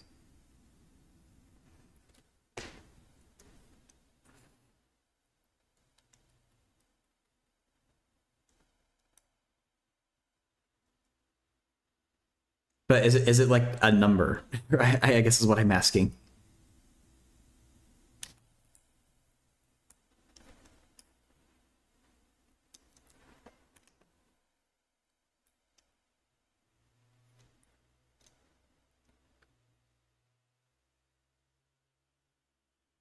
Yeah, if you don't mind.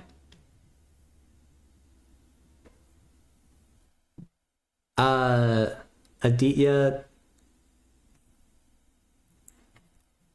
the question is basically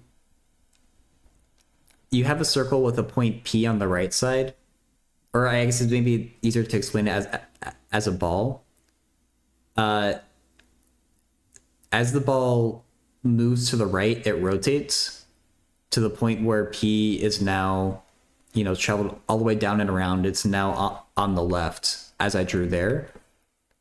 It traveled one distance during that. What is the radius of the ball? But I feel like it might not be, there might be a part of the question I'm not understanding. Okay, maybe just post the actual question too, so we can go straight to the source here.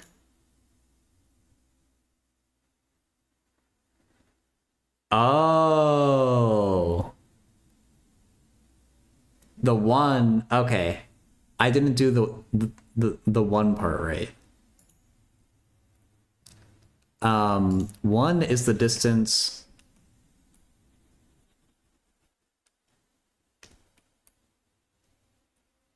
One is the distance from P's start to P's end, not from middle to middle. I'm healthy deprived right now. Tomorrow's the last exam. I'm gonna sleep after that. Oh, dang. Well, it's good. You'll be able to catch up on your sleep soon then, Twist memes. Let me see if I can translate the original picture as well. Just make sure that there's nothing else that's like missing.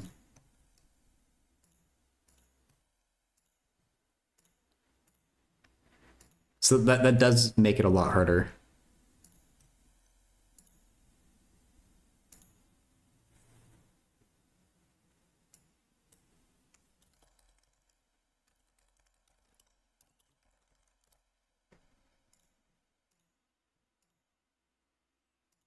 I'm still working on plugging into Google Translate. 1 second.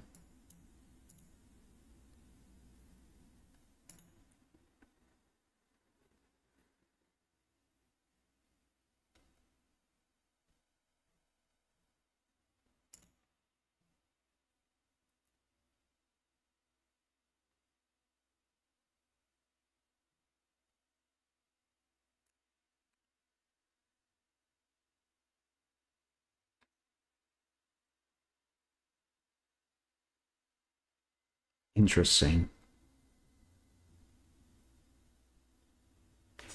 Hey, Rivalin. You 1/pi-2 is what you think now? Okay. Yeah, I think normally, yeah, but in this case, with how they're giving us the one, it's not quite so clean. So, right when I'm 24 and I want to go from failing math at school, I was undiagnosed ADHD to calculus. How would you do this?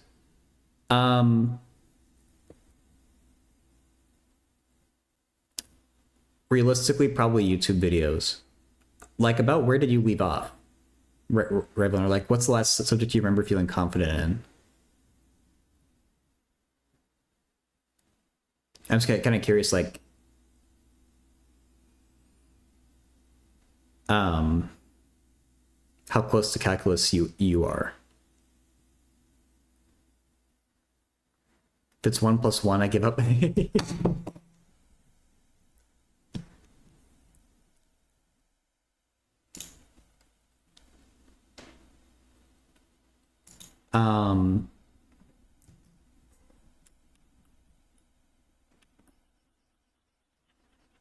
Totally fraction, decimals, and percentages, I feel, does it? Okay. That's completely fair. I'm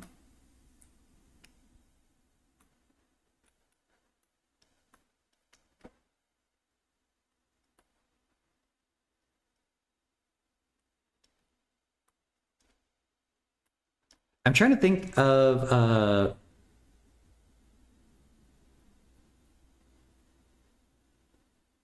I can't remember a specific like YouTube thing that I can recommend you. Let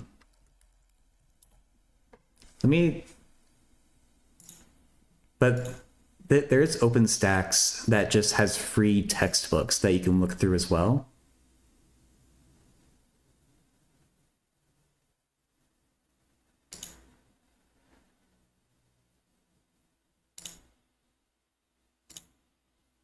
Oh, I don't know. That's just an optional thing. So, come on. I just want to get to an actual. Okay, yeah.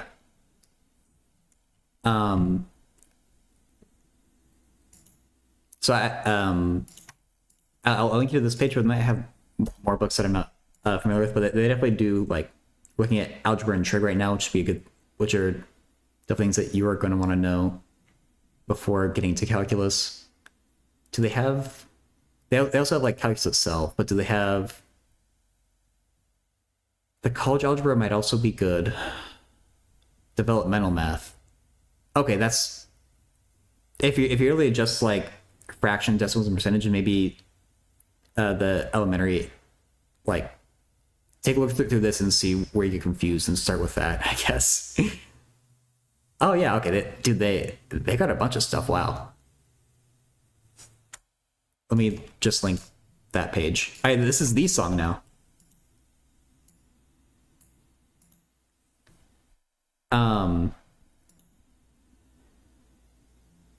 And so I'm sure there's stuff like this on YouTube as well, but I don't know specific channel.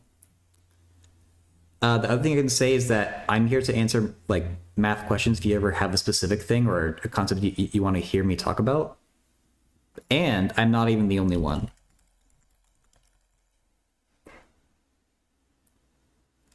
Yeah, I mean, it's not going to be or like. I mean, my entire point is to answer people's questions. So right now, like, no one else even has a question. But I definitely don't mind, and I wish you like good luck with learning the stuff. The other thing I was gonna mention is that I exist as a resource to help explain stuff, and then everyone in that list also exists to help explain stuff. There's actually a calculus class that's happening on Twitch from Talos Teaches on Sundays, but it sounds like it's a little bit too early for you to jump right into calculus stuff. But yeah, there are like some higher level like math classes that are actually being taught like through Twitch that are free for everyone. So Yeah. I'll stop like a proselytizing, I guess, but there's a really cool like math niche that exists here on Twitch. So I like to spread the good word. Okay, Thanos calling 1 over pi minus 2. How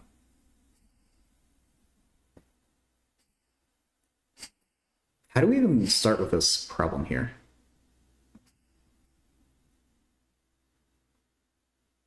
Let me maybe copy the image in here.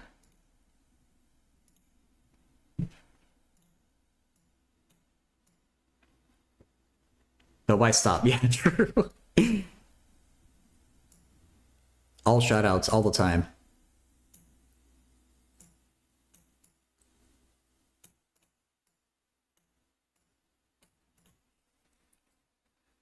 Okay.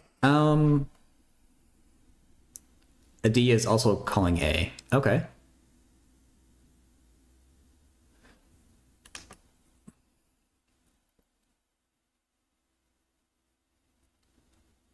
From the length of the circle arch and circle moving on its own.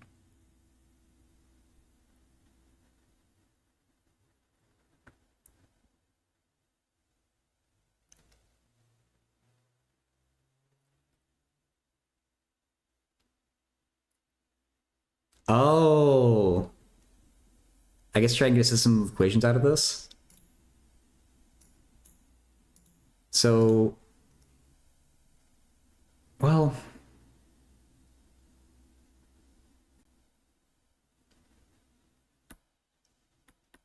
like we can still say S equals R theta, but we just don't know what S is now, I guess.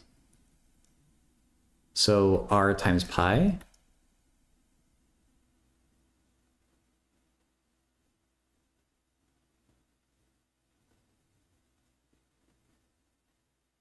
Oh, sorry, it's theta, like THETA, or that as a Greek letter. S is the arc length of a circle.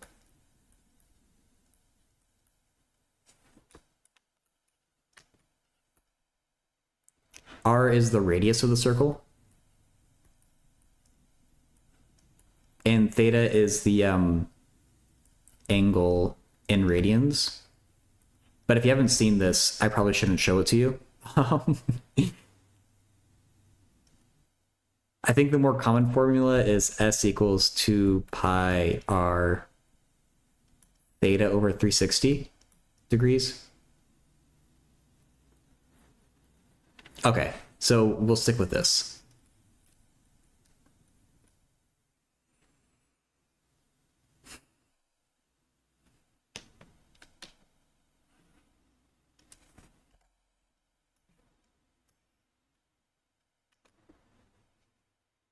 Theta over 360, you don't know, but you can figure it out. Okay, so like 2 pi r is the entire circumference, and then theta over 360 is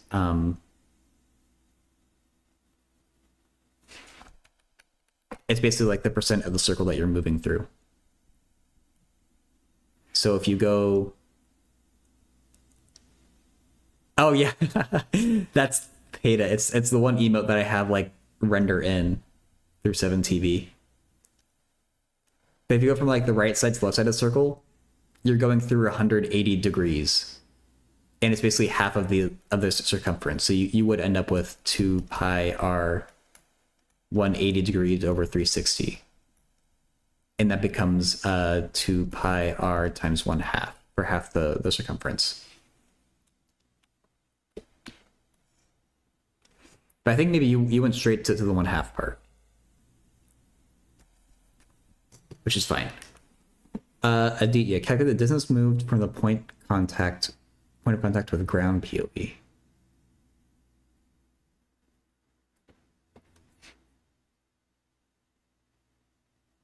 Oh, so you're saying we should track this point down here? And it'll end up on the top?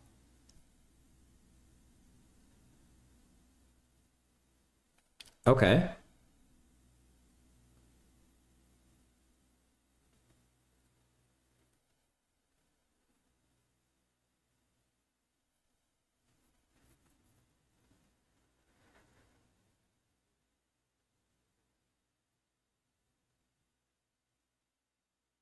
How? It's gonna get the same half rotation that P does, but what else do we know about it?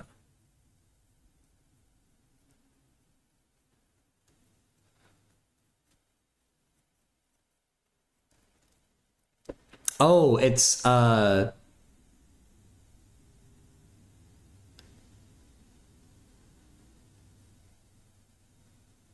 if we call it Q,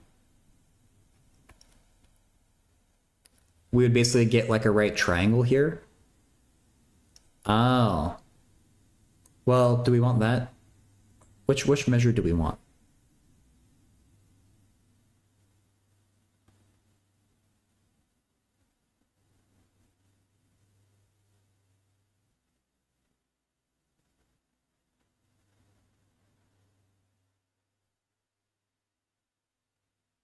You just said one? Oh no. Okay, yeah, I think this is helpful. Making this right triangle between P and Q. Yeah, I do see one there. Um,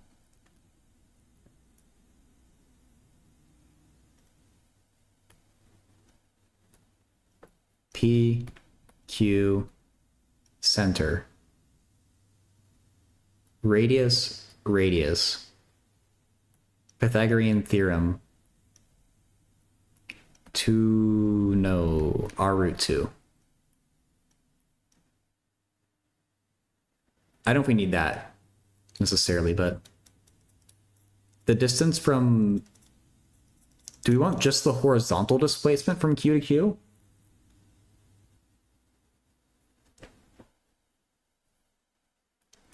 I'm not quite sure which distance we want, but like horizontally, the difference between these is 1 plus 2 radii. Or sorry, yeah, 1. I said 1 and wrote 2.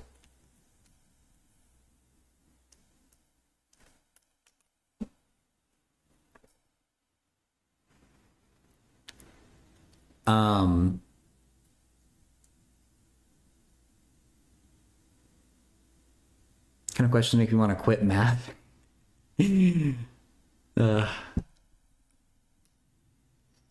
This question makes me want to quit physics. So I feel that. This is the right direction, I think it says. Okay.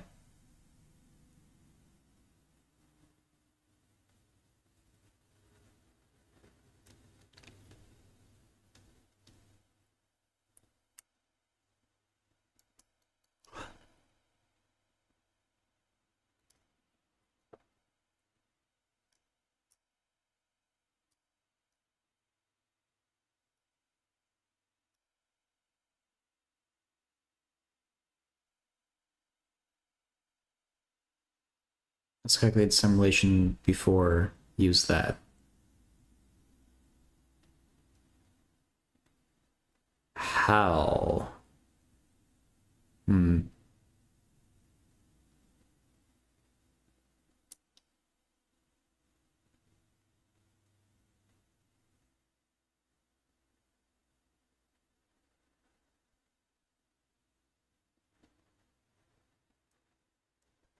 I mean, I see that we get a right triangle here if we know that's 2r.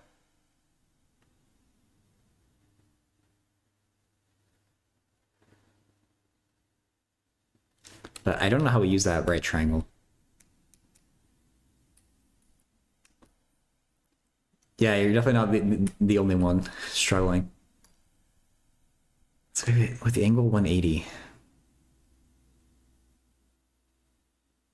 I mean, I guess, okay, so we know Q.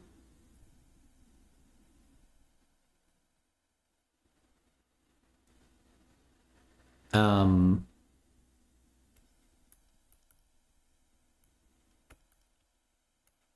2 pi r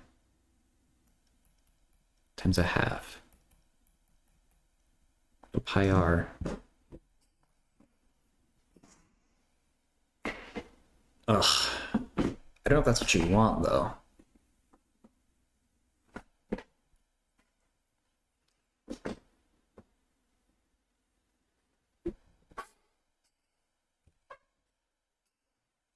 That's not just for Q.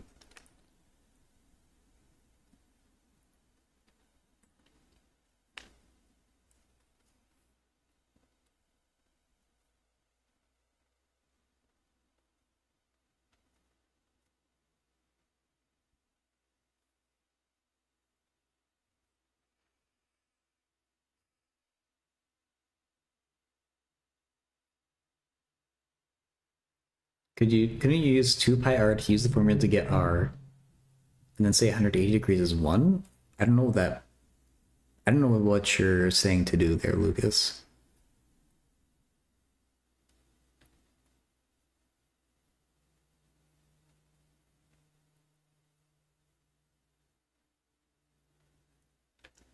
Like, in this formula here, I do plug 180 into here, and that gives us like the 1/2. The same as I think you got earlier. When the circle move 1, that circle rotates halfway. Yes. But when you say the circle moves 1, that 1 measures kind of like that weird distance that's awkward to work with.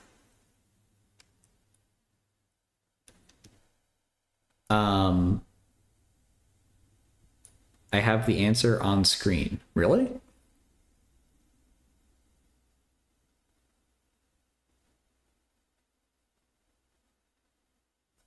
Wait, does 1 plus 2r equal pi r? Oh my god. Okay, I don't know why. Why? Oh. Wait, okay, I'm still processing this.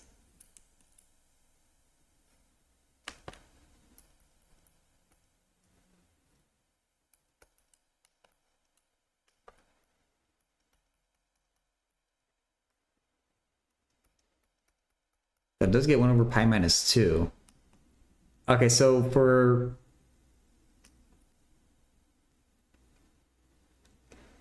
Huh.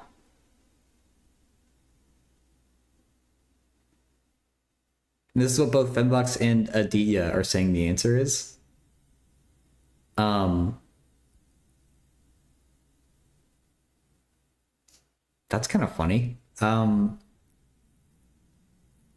So why is 1 plus 2r the same as the circumference?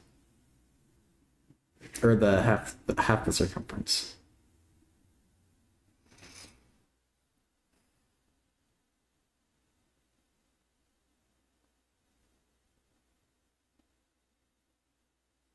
Because it's measuring from center to center.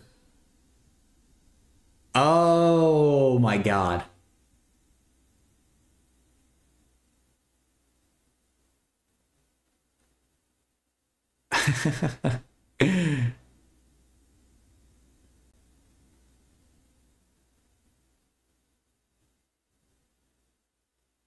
uh 2r is the circle, plus 1 is the second's half. So this one here comes from the 1 distance from P to P, and the 2r comes from Q traveled this distance that's a radius, and then also this distance that's a radius. Let me back up and maybe explain it from scratch, because I had it right now and I didn't even like realize what I was looking at.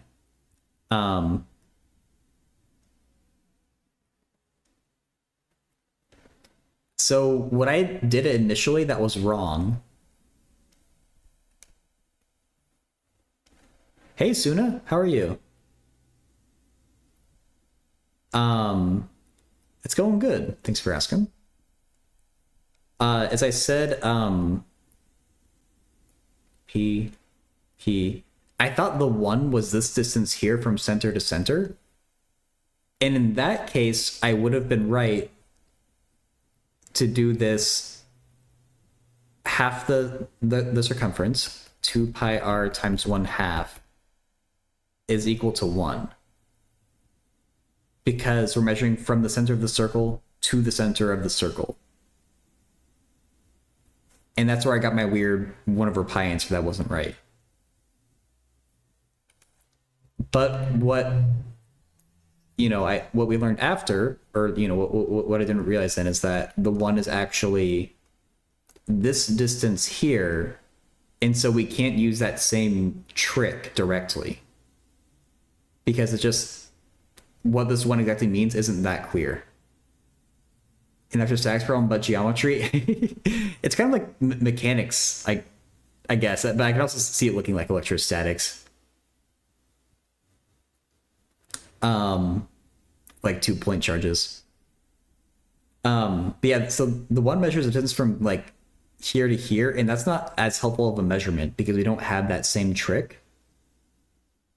And so what Aditya and Fenbox noticed is that we can choose a different point to track on these circles, and I just called it Q. So if I put Q at the bottom here, after half a rotation, it's going to end up on top. And then what I did is I figured out the horizontal distance from Q's starting point to its end point. And so I broke it up into pieces. There's the piece in the middle, that's that distance of 1 that we were given. And then there's a piece from the center of one circle to the edge where P is, that's just the radius R. And then there's a third piece from the other center to where P ends, that's also R. So it's R plus 1 plus R is 1 plus 2R. That's the horizontal distance that Q travels through. But what I didn't notice is that 1 plus 2R, because of the way we chose Q, is also a measure of how far the circle has traveled from center to center. And that's why, and so now we can use that same trick because we're measuring it in a more convenient way. 1 plus 2R is how far the center traveled. And so now we do the same trick where half the circumference is equal to the distance traveled, 1 plus 2R. And then you solve that for R.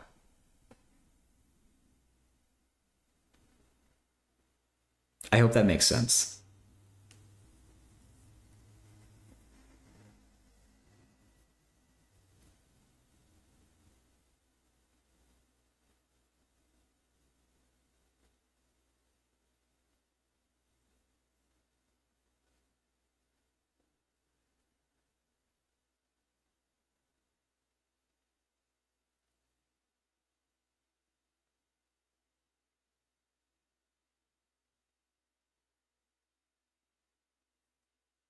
I'm not in high school, no, yet. I have a bachelor's in applied math. This is a question from Lucas over in the Twitch chat.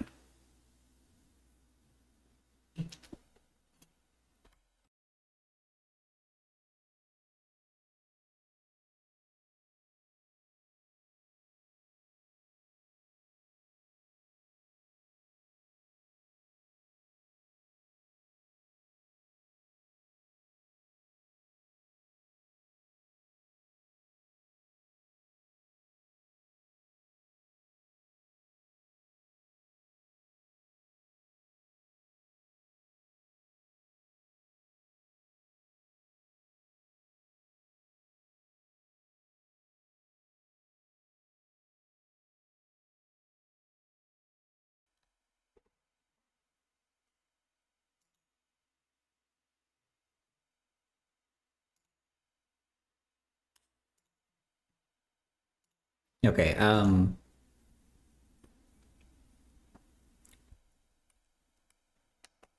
yeah, that's kind of a... The problem was harder than it looked. I'll keep this work here if you want to. You still don't get it how pi r is equal to 1 plus 2r.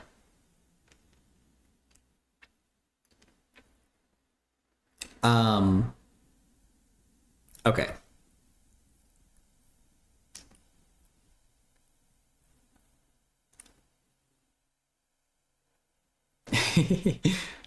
Hey, famous.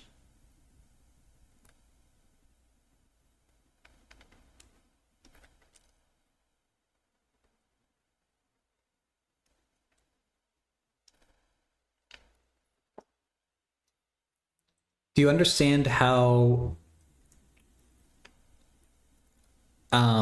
if the distance, oh my gosh, this looks like something else, but if the distance from here to here, let's just call it 3.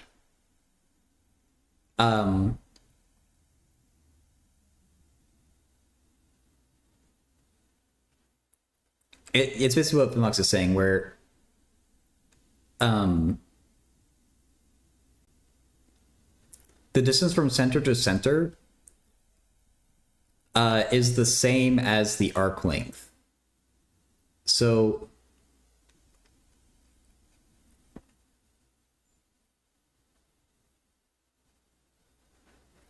the circle is doing half a rotation here. In order to go go from this point, use colors to show it. Yeah. Like, as there's this weird relationship between like the arc length and the distance from center to center. So as the ball rolls, let's say it starts here, it's going to roll forward through this arc length. I'm just making it like an arbitrary length. And so that's actually going to be the same length as, like, say, that part.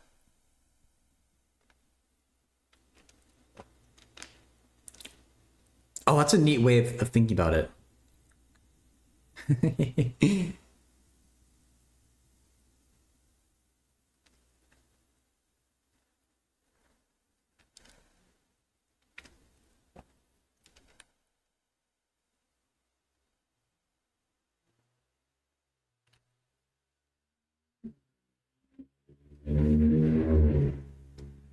Is that I wonder if that's less confusing or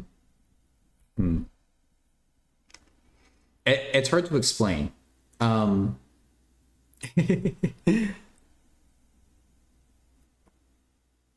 Basically, because the way it's moving by rolling means that the arc length it's rolled through has a correlation with the ground it's kind of moved across.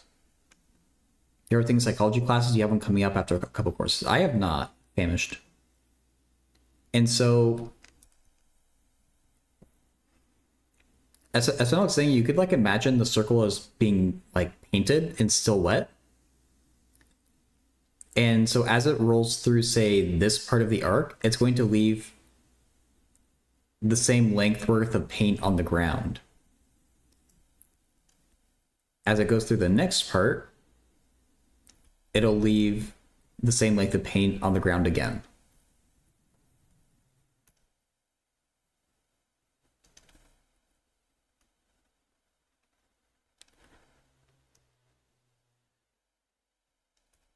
Like,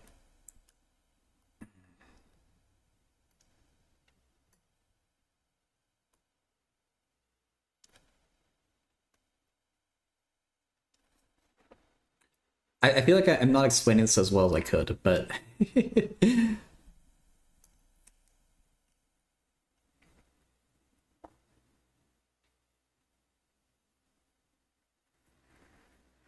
it does.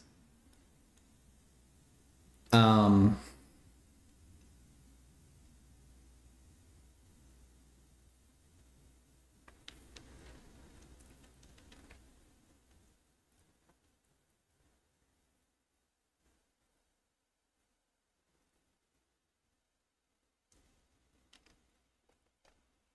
It rolls the entire distance with two radiuses included.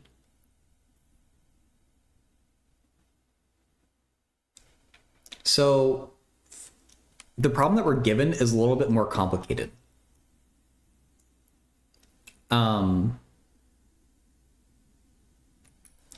They're giving us this distance like from one edge of the circle to the other, but that's not actually very helpful. It's not directly all that helpful. That's why I was making it the simpler case here, measuring it from the middle to the middle.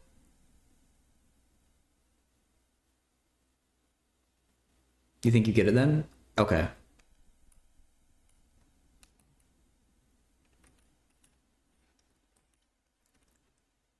The point is, like, we have to measure it from the middle of one circle to the middle of the other, and so that's like it's 1 plus 2 of the radii. So that's where the 1 plus 2 are like comes from. I have a really hard time explaining like exactly what's happening with the ball like rolling, but if you get it, I'll take that and run.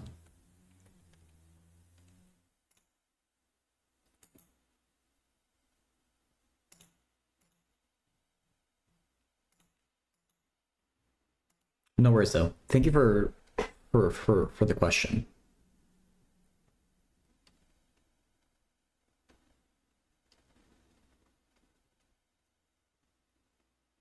All right, I'm still gonna look. I'm still gonna peek at the answer for this one because I'm really annoyed at the wording.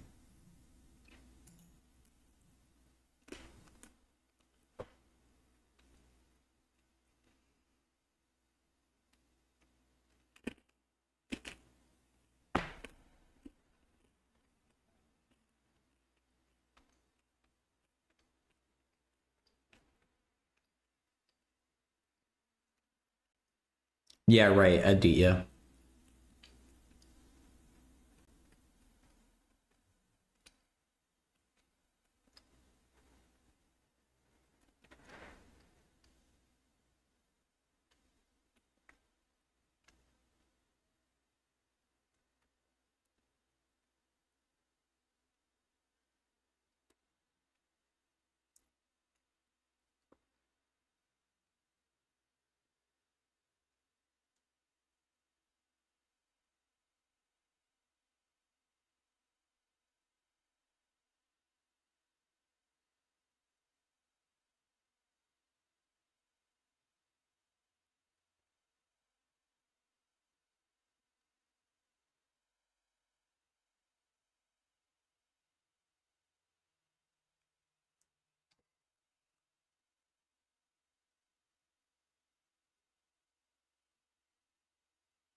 I really don't understand the phrasing of this question.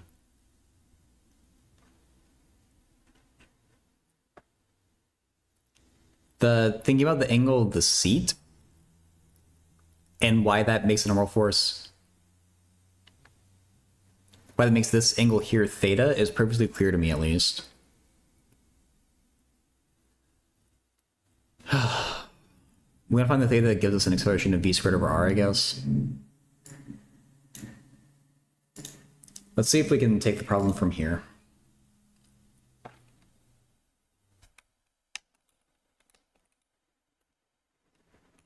I feel a little bit let down by 420 though.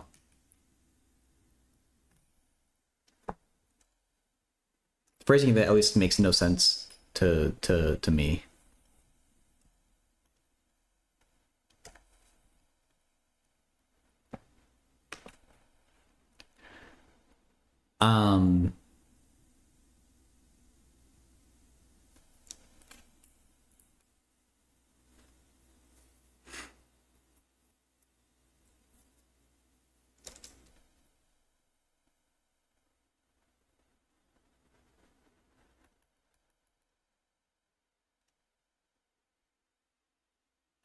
Seeing that's also theta up there.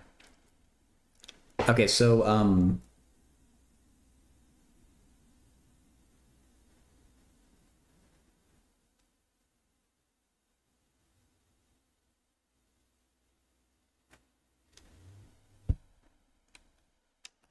ugh. I want to memory drop.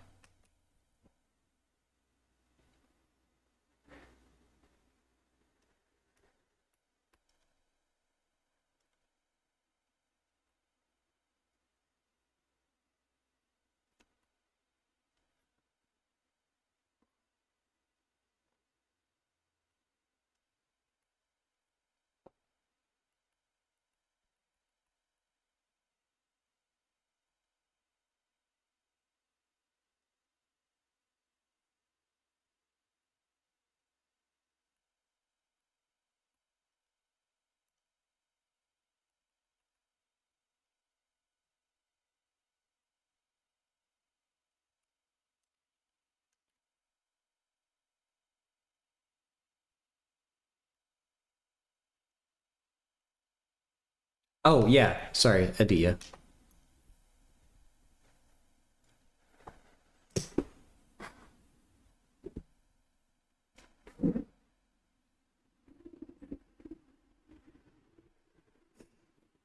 It's like a breeze. Time for question 30. Oh no.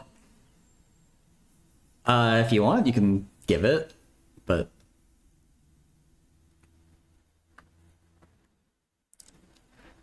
even 28 was a doozy for me.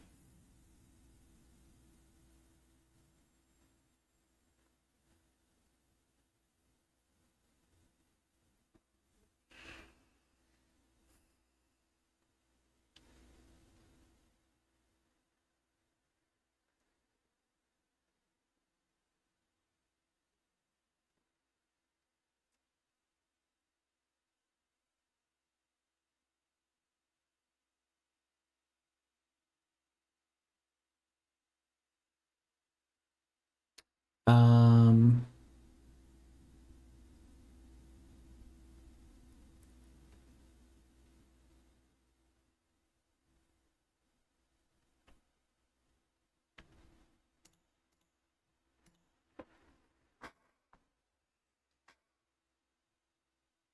so what's happening? The normal force are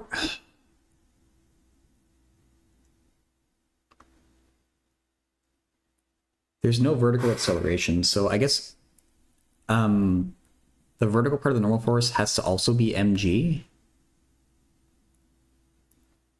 And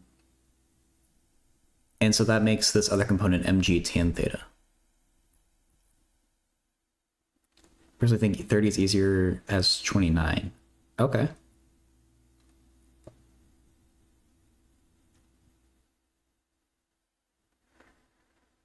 Because a 3-year-old could understand 3 or 30. Okay.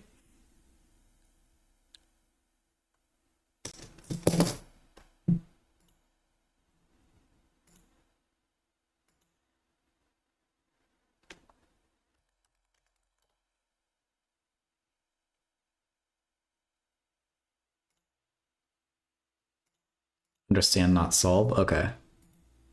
I see there's a picture in there.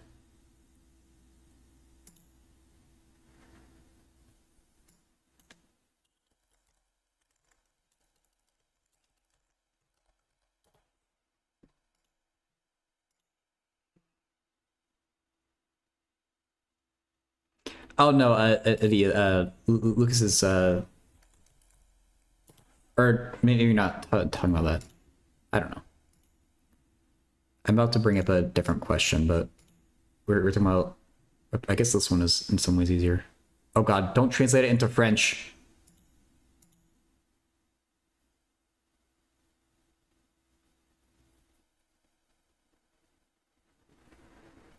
Um,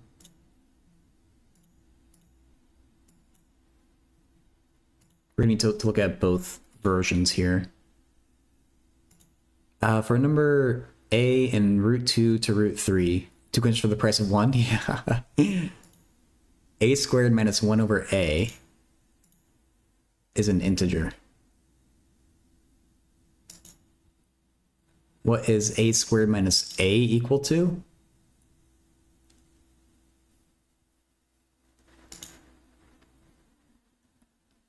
Huh.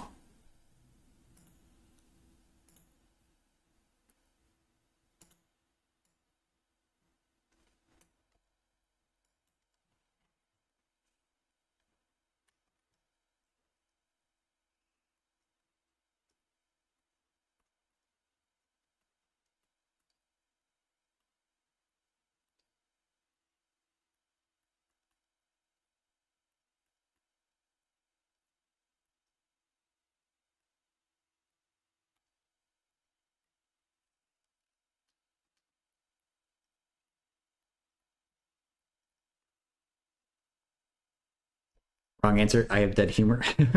Okay, I think I've written the question.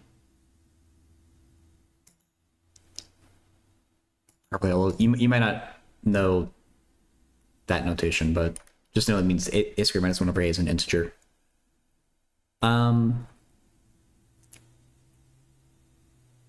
Really?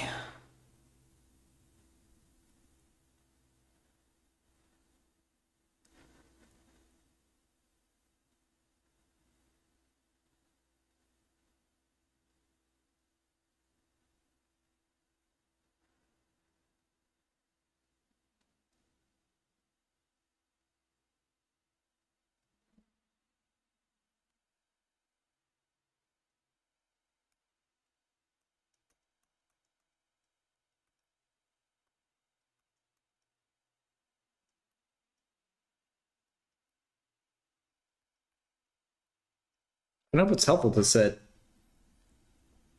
Oh wait, sorry, integer. Not rational.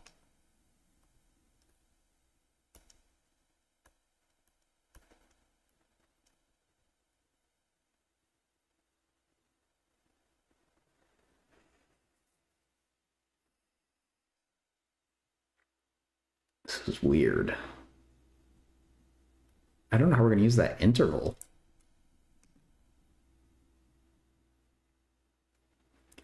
Oh, I hate those types of questions. Getting tangent of weird angles.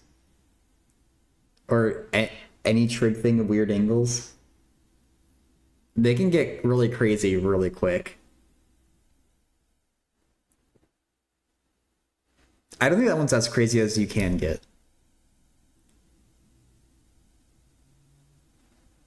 I forget, like, you have to do some really weird addition and subtraction identity stuff, I think.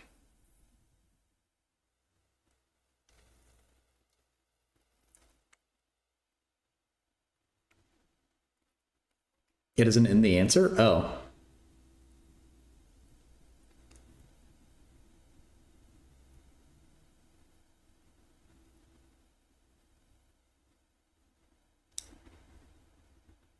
Make a mistake or whatever? I don't know.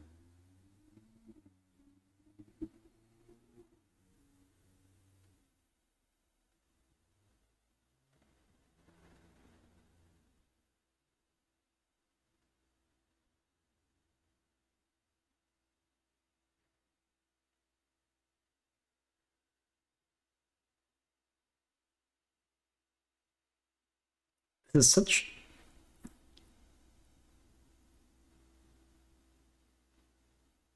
I... No worries, Lucas. This is such weird information to be given.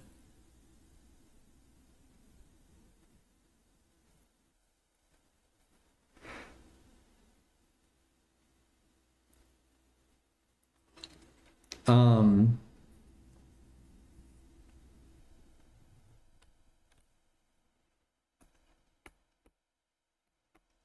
We know that a squared minus 1 over a is the same thing as a cubed minus 1 over a.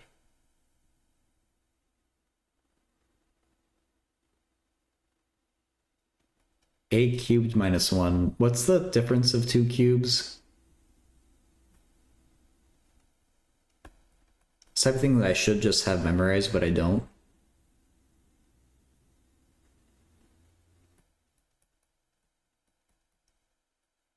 Something like that.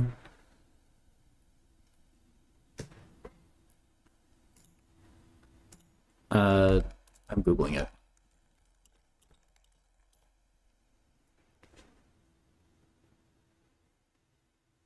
Oh, I got it right. Look at me go.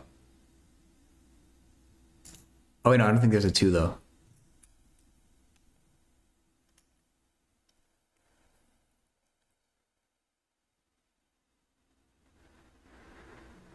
That's not really that helpful, though.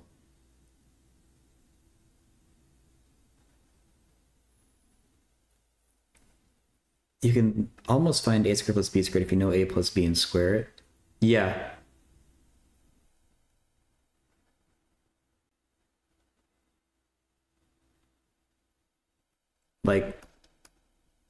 I know a trick that they use sometimes is if a plus b squared is equal to a squared plus 2ab plus b squared, you can subtract 2ab over. And get rid of that's still sometimes helpful for some problems.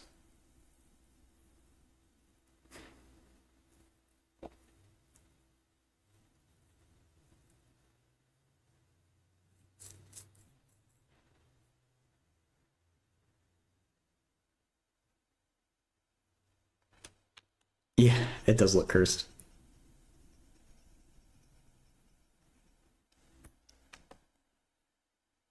Uh, if this is an integer,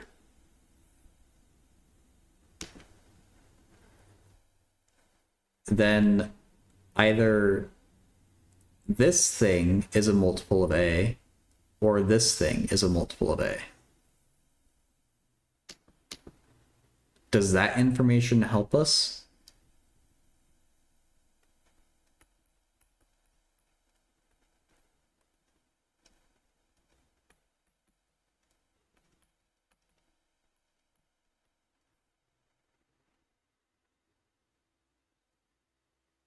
Not that I really see.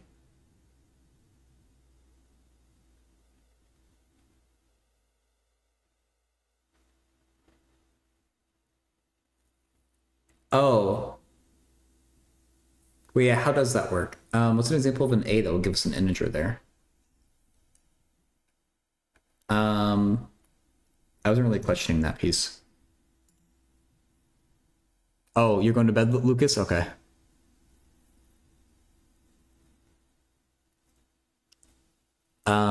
Sleep well then. High school math Olympiad, yeah. I mean, I never read one for competition math, so there you go.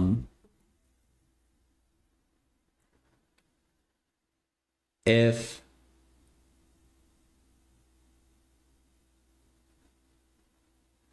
I don't think it's possible for a squared and 1 over a to both be integers.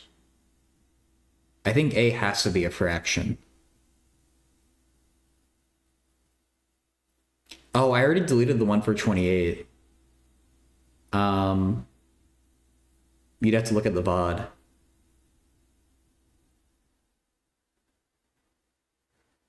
For 29? Yeah, if I figure it out, I'll post it for either of them.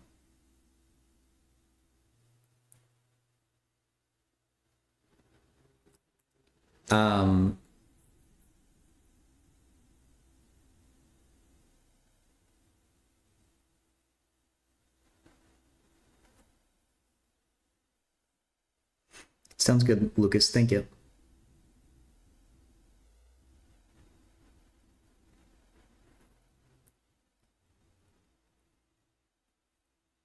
What? Yeah. What the hell is an example of an A that actually works?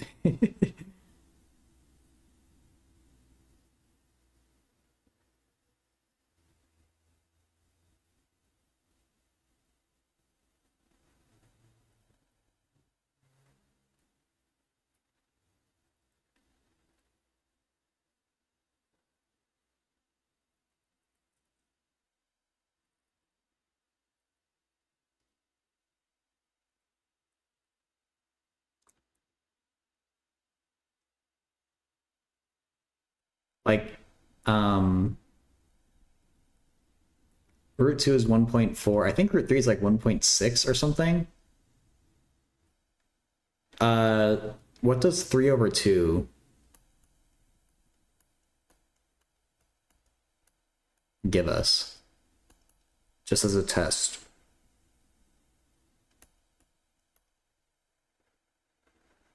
That's not an integer.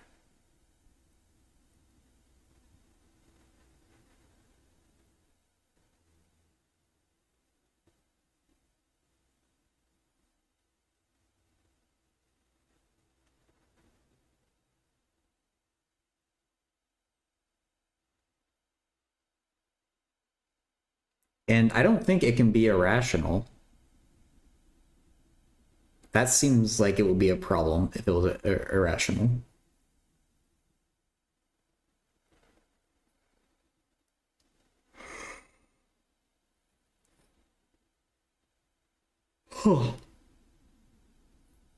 What the hell?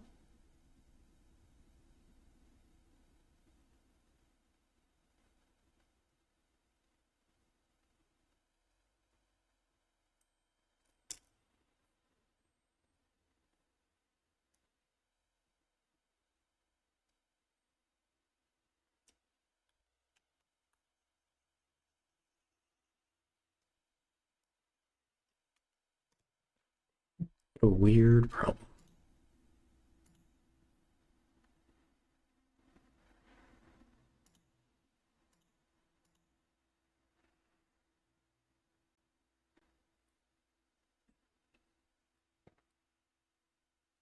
We could just input all the options and find the answer.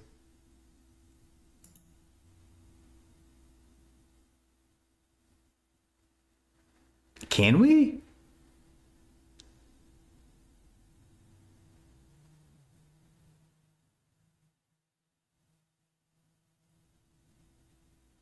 Oh, I guess we could. Okay. Okay, if A equals 2/3.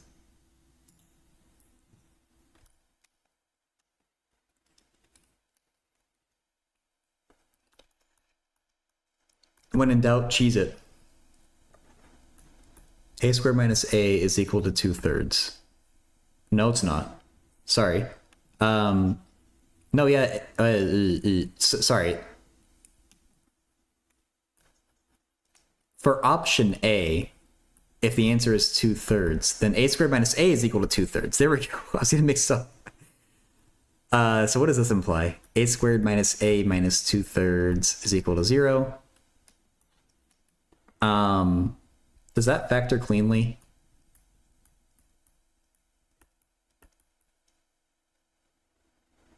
Which multiplies to 6, add to 3. No.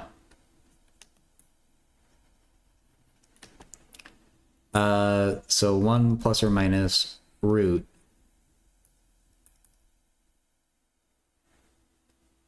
One minus 4 times minus 2/3 over 2, right?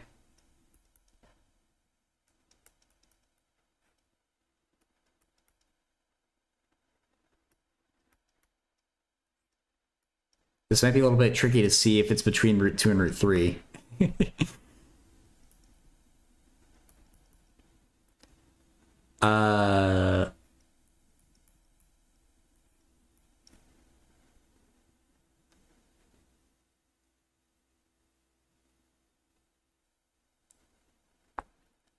11 over 3 is 3 and 2/3, right? So if you square root 3 and 2/3, the negative is right out. That gives you a negative A, and A can't be negative. The positive, I think, is also outside the interval, right? No, it might not be.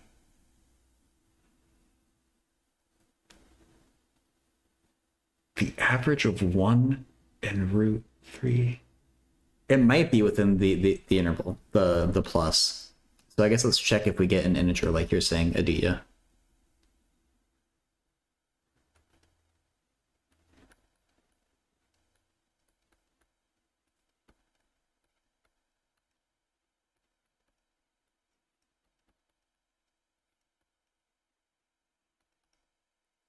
What an annoying thing to have to do guess and check for.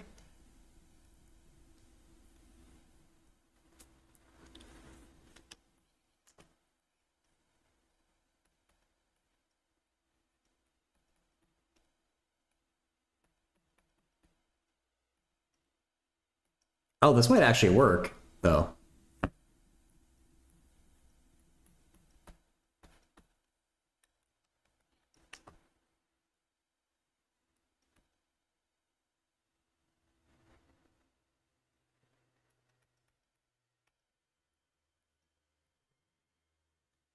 So you get 1 minus 2 is negative 1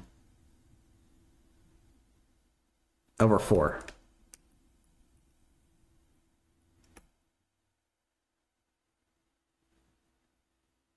That becomes 8 over 3 over 4. 2/3. Okay, so A is not right.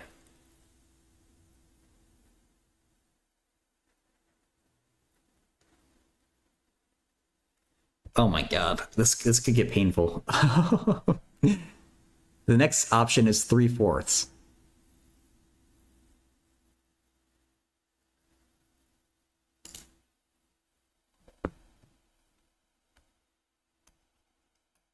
Yeah, Finvox, I have no idea how to do it without guessing check.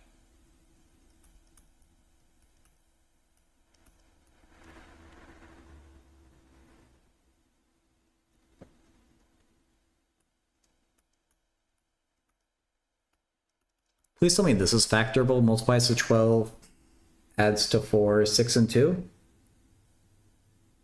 Okay.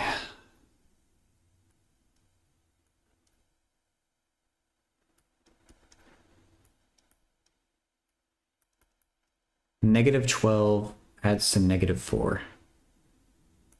-3 plus 2. Probably 1. 4a, 2a plus negative. Hey, I got it. Okay.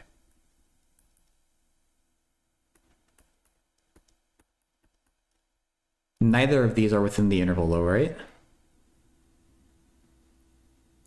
Oh, no. I didn't do the reciprocal. Bruh. You're right. It's 2 over. Oh my god, that makes it even more annoying to check.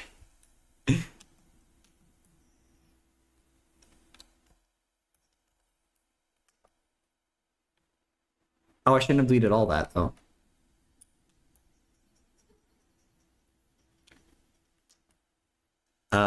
Okay, well, here's the step where rationalizing the denominator is actually really helpful.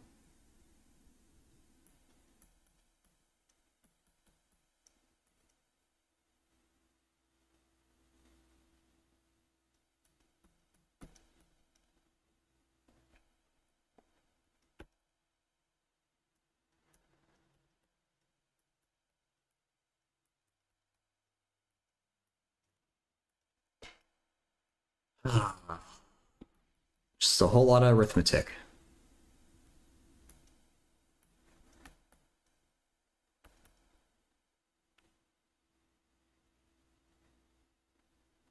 We're going to want to multiply through the left one by 2, right?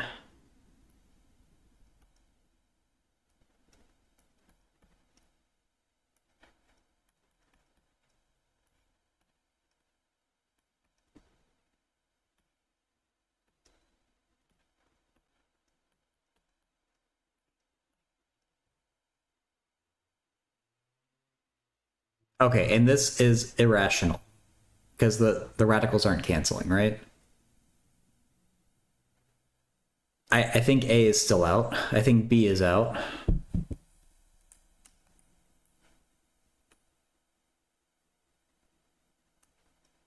Perp. Unfortunately. Oh, Forenza, thank you so much for the sub at tier 1. I really appreciate that. Welcome in. How's it going, Perp? In for Forenza.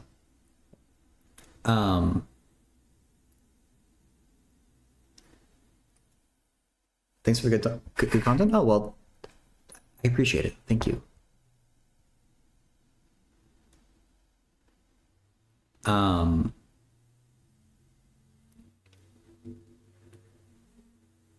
This is just a bunch of like fraction math and squaring things that are annoying to square. Gigabrain math. It's more like math that you should just let a calculator do, not do by hand, but I don't know how to put this into a calculator easily. Well, I kind of could. You know what? Actually, no, I do not have to put this into a calculator. I just gotta believe in myself. This is a high school math Olympiad problem. So high schools are doing like competition math, and it's not in English, so I had to like translate. I have to like flip back and forth. Okay, so I think A and B are out. Let's try out C. 4/5. Go to Wolfram. So x squared minus x is equal to 4/5. What does that give us? Solve for x. Wolfram, listen to me.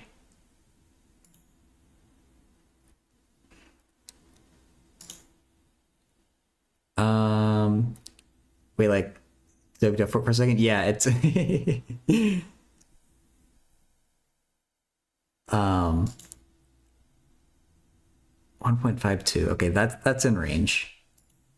So what is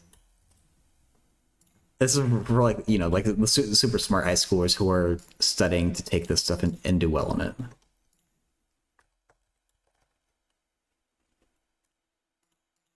Okay, and so if this stupid number is an integer, it's not. Okay, next one. 5/6.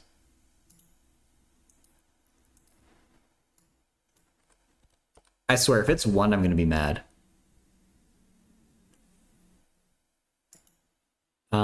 This number is in range. So we're going to take that bad boy, square it, copy it, subtract it, 1 divide, paste.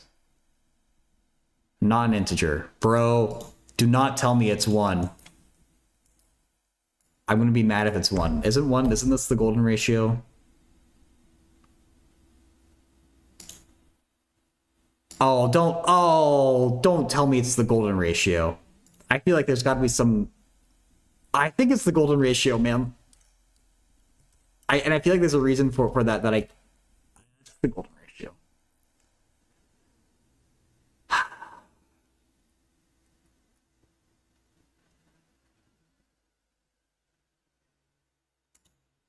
What is the connection with this in the golden ratio?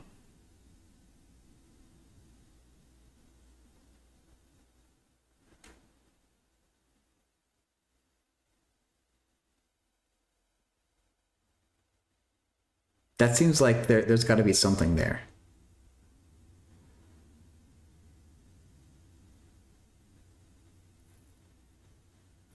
A to B is in ratio to B to A plus B. Is that what that means, really? You tell me first. Shrew perp. I think any high schooler can do this without any existing intuition. Well, yeah, I think to do questions like this, you got to really study for it. A to B is like B to A plus B. Right. That makes sense with the golden... Okay, yeah. Is there like a good manipulation there? Man, if you have to spot that, A over B is equal to B over A plus B. What happens if you rearrange this?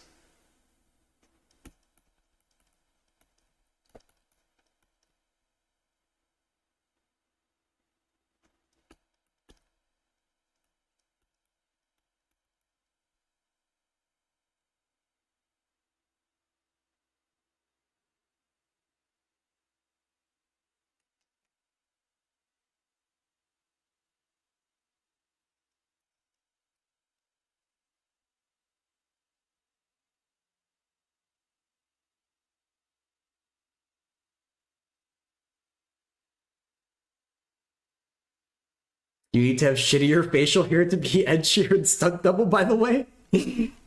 Does he have shitty facial hair? Images, Ed Sheeran. That's not bad. Like, that one, it looks nice. Like, I don't feel like mine is much better. What are his eyes are kind of freaky in this one.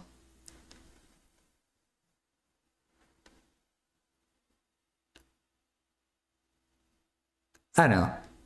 Some are better than others, yeah. Like Keanu Reeves, he pulls off the bad beard. Honestly, yeah, like it's a little bit like patchy, but it's not even bad, dude.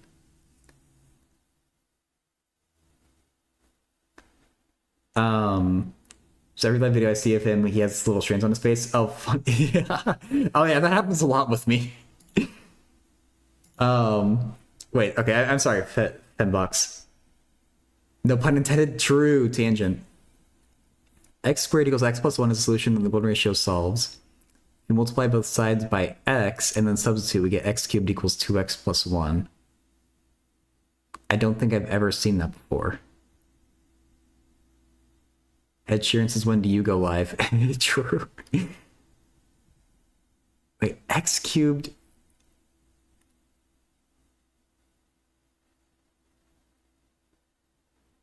And then substitute, what? Class Clown signing out. All right. Thanks for saying hi, Perp. Enjoy your evening. X squared equals x plus 1 is a solution the golden ratio solves. True. If we multiply both sides by x and then substitute. Oh, substitute like that. Wait. X plus 1 like that plus x. X cubed is equals to 2x plus 1. How is this helpful? I haven't figured that part out yet.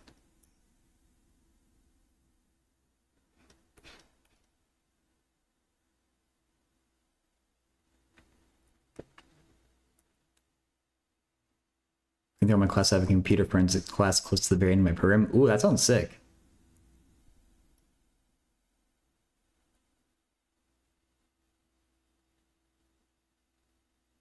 X cubed equals 2x plus 1.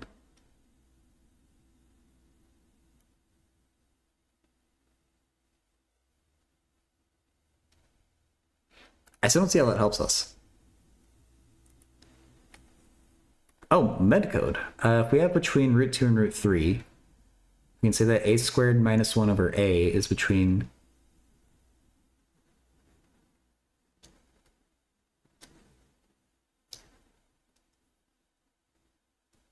two minus 1 over root 2 and 3 minus 1 over root 3. Probably a squared minus 1 over a is between 1.29 and 2.42. So we need to solve the equation. Huh. I don't seem to... I'm not quite sure what that's doing, med code. C minus 1 equals 2x. That's the difference of cubes I had earlier. Oh my god. So we would subtract 1 to the other side is equal to 2x. So wait, but we only...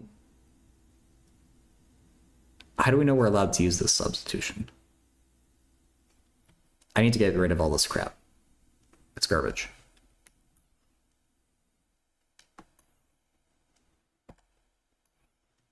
Get rid of that. Okay, I just want to focus on these things.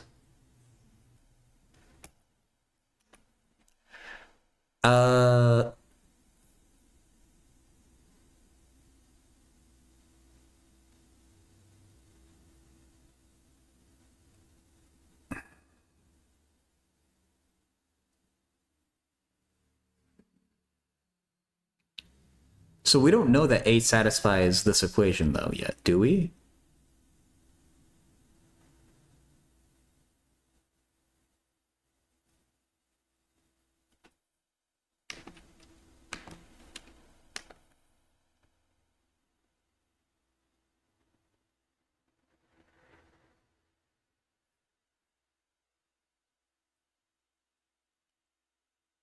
Add a plus A and a minus A in the A squared minus 1 over A relation.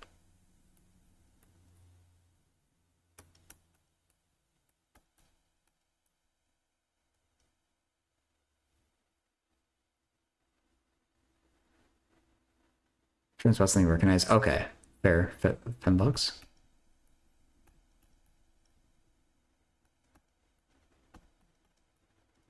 I know. Would you? I don't see where you're going with this. Adia. That's my guess.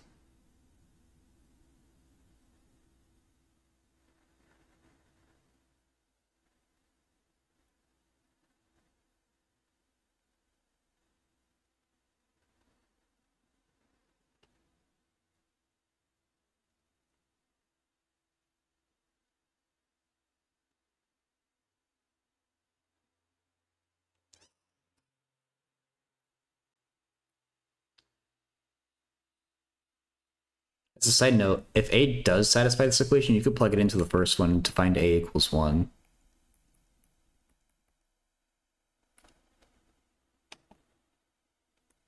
Or A squared minus A equals 1, rather.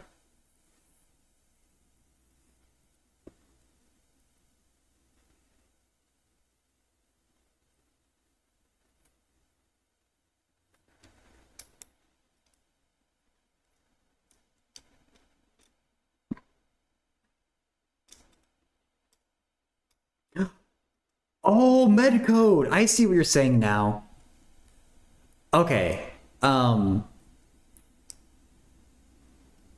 A belonging to root 2 comma root 3 implies A squared minus 1 over A is in 2 minus 1 over root 2 comma 3 minus 1 over root 3. Which the first one is 1 point something. The second value is 2 point something. And because you know it's an integer, A squared minus 1 over A must be 2. I see what you're saying now. Okay, that's really smart medcode.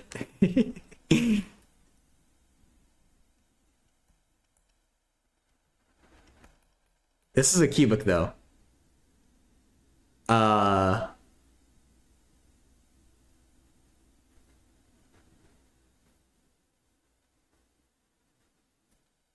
Can we rational root theorem our way around this? Well, we know A is supposed to equal 2, right? This isn't getting us 2.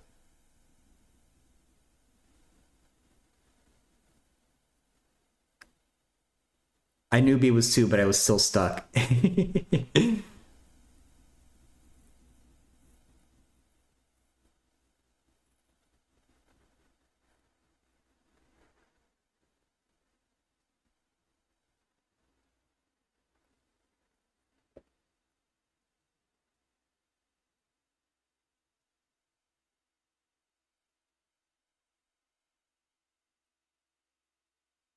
You have to know similar with the golden ratio stuff that we did. Oh, this matches this.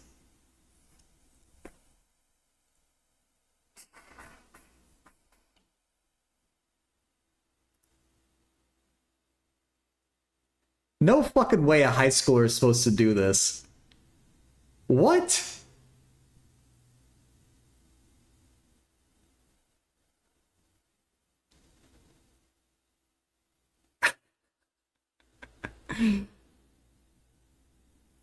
There has to be an easier way.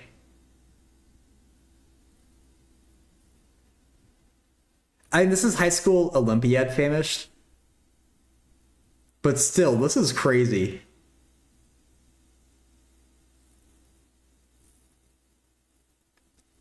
I think... What do I think?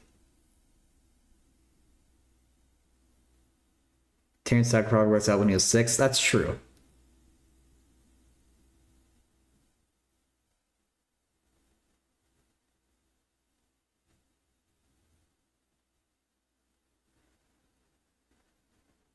Unbelievable. Is there...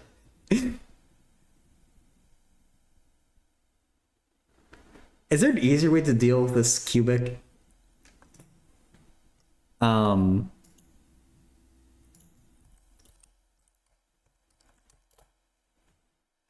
trying to just see if this cubic has come up before.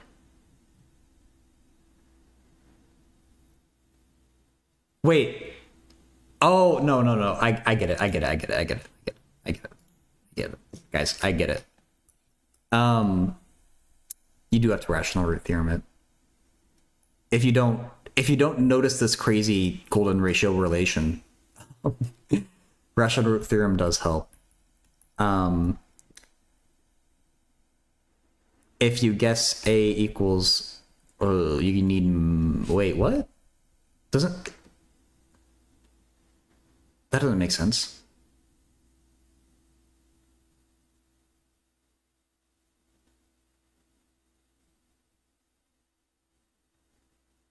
Oh, so now there's two cubes anymore. It has to have an integer solution though, right? But -1 doesn't work? No, -1 does work. It does, it does, it does. Okay, so wow.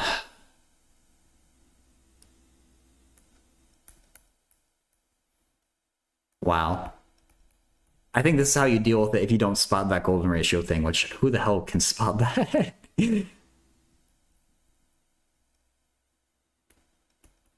Oh, I forgot to. Ugh. Rookie long division mistake.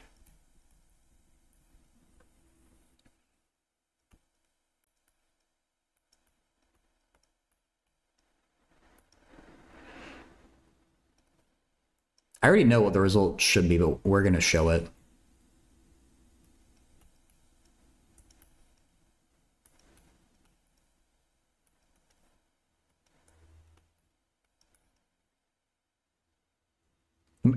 I plugged in -1. I was like, oh, that doesn't work. And then I had to do it a second time because I knew that an integer should work. You might need Zach to solve that. Zach is the ultimate calculator. When I'm stuck on a problem, I don't turn to Wolfram Alpha. I just give it to Zach. Okay, so this thing factors to a plus 1, a squared minus a minus 1 equals 0. A equals -1 doesn't work with the problem.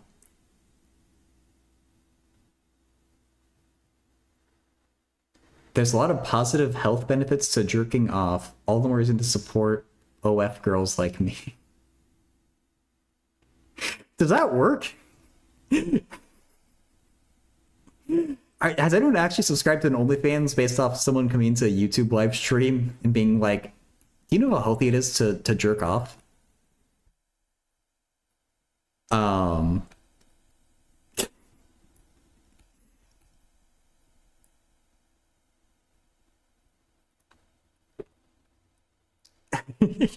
we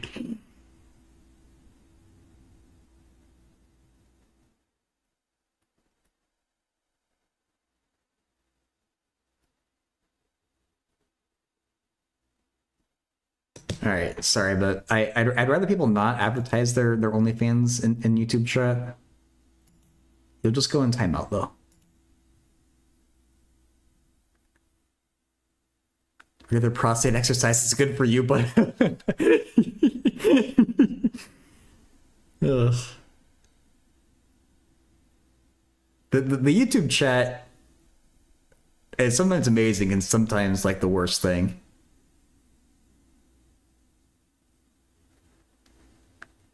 The weirdest slash funniest one is when like 20 different people all showed up at the same time asking me to eat a poop sandwich. Or they said I had promised to eat one, and I don't know where they got that idea, but yeah. Sounds like they're going off. Yeah.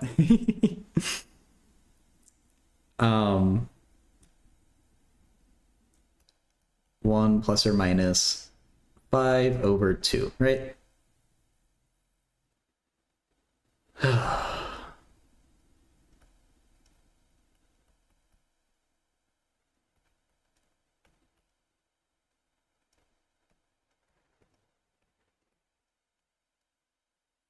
Take that in whatever way you choose. Yeah.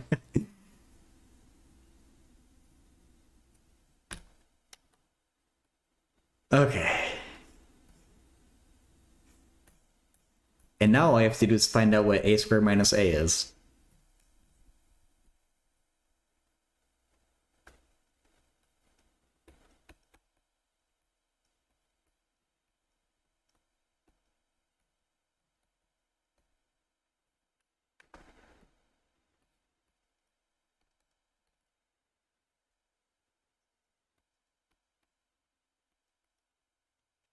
I'm not gonna show the work for that last piece. Okay, this stuff is neat, but there's no way in hell someone's gonna notice that on their own without knowing the golden ratio is related. So I'm gonna delete that. I'm gonna delete this. I'm gonna delete that. I want to get this in somewhat of a presentable way to send to Lucas, because he did ask to be sent the solution. We figure any of these out.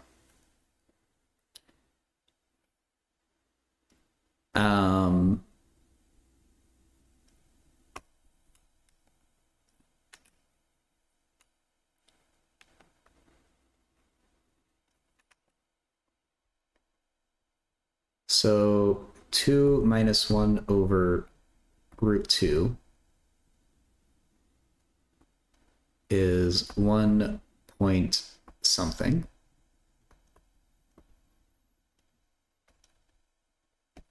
Three minus 1 over root 3 is 3 point something. Sorry, 2 point something.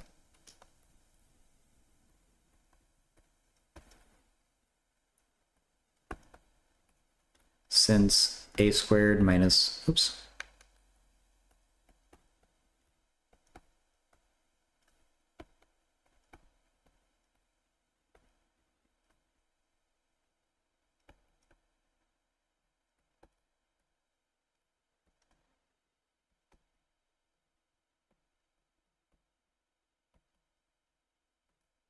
What a crazy, crazy problem.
Okay.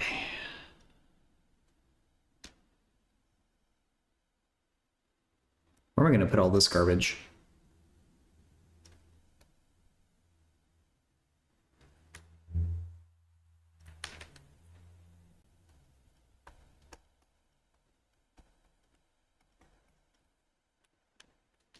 Maybe right there. Okay.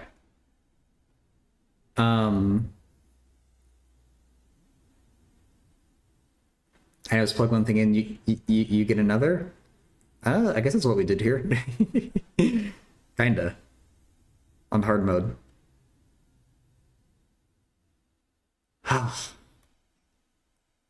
That's so crazy that involves the golden ratio.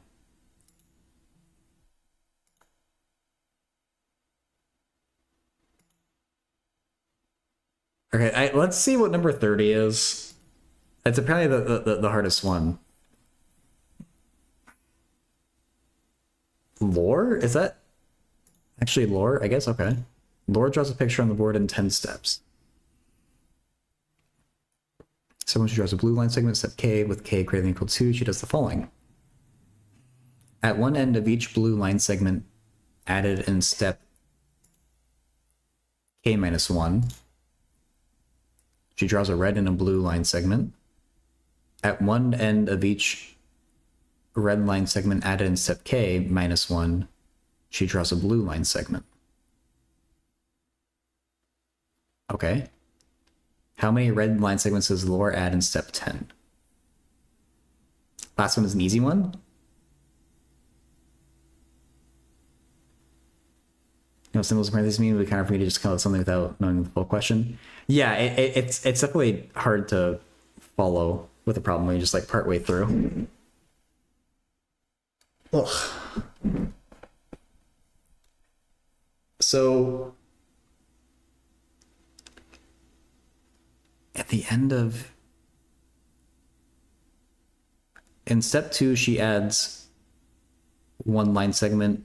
In step 3 she adds red. She adds 2 red line segments. In step 4 it's going to be 2 again. Right? What, shouldn't it be 3? I feel like it should be 3.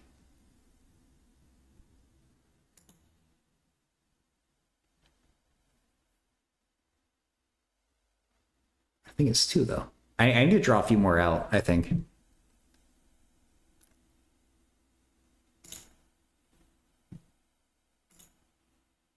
You're guessing A? Okay.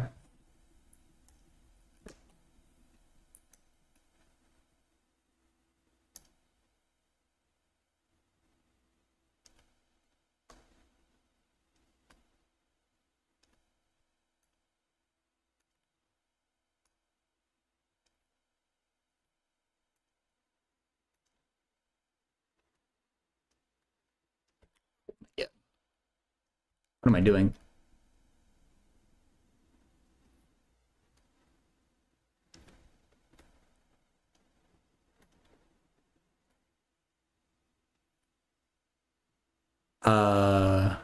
Yeah.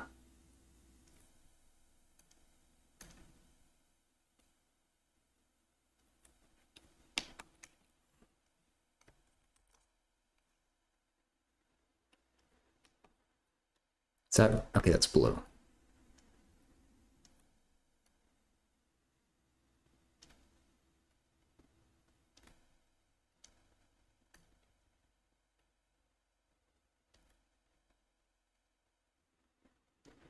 Only 2. Then in the next one, we're going to get 3.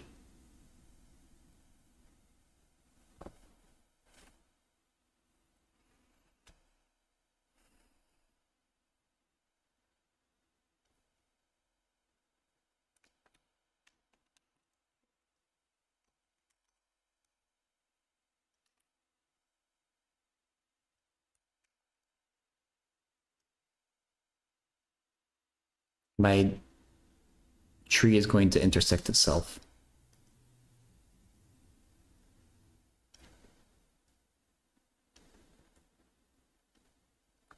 Eh. And then we're going to get 1, 2, 3, 4, 5. Well, wait, okay, so maybe it's easier to track the number of blue branches, because that's the only thing that adds red branches, right? So in step 1, we get 1 extra blue branch. Step 3, we get 2. Step 4, 1, 2, or sorry, we, oh my god. We're adding on 1, then 2, then 3, then 5. It's not like a simple relationship.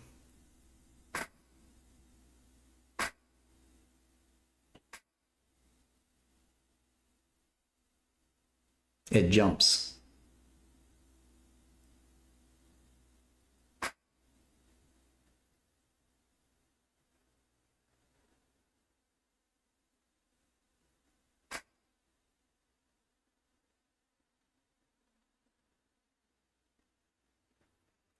It's an easy one.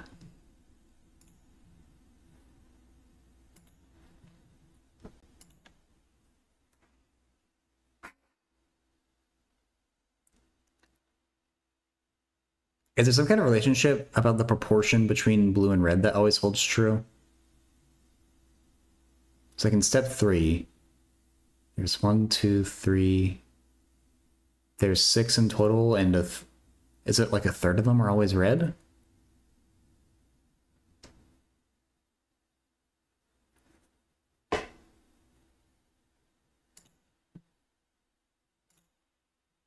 One, 2, 3, 4, 5, 6, 7, 8, 9, 10, 11. 11 isn't a... multiple of 3 now, was it?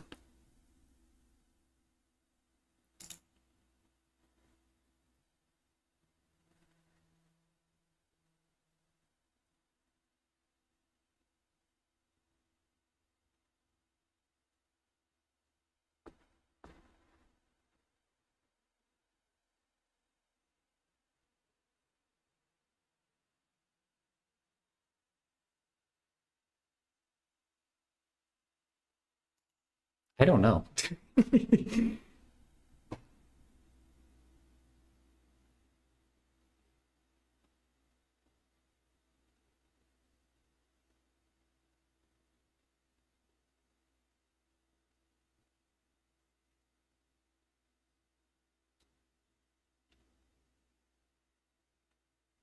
I don't see an obvious pattern here.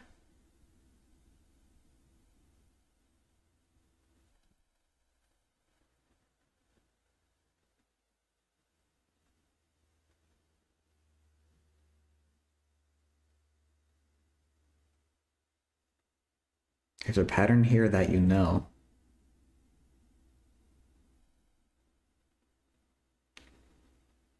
I mean, it looks like triangular numbers, but it's like we're cutting off some of the branches.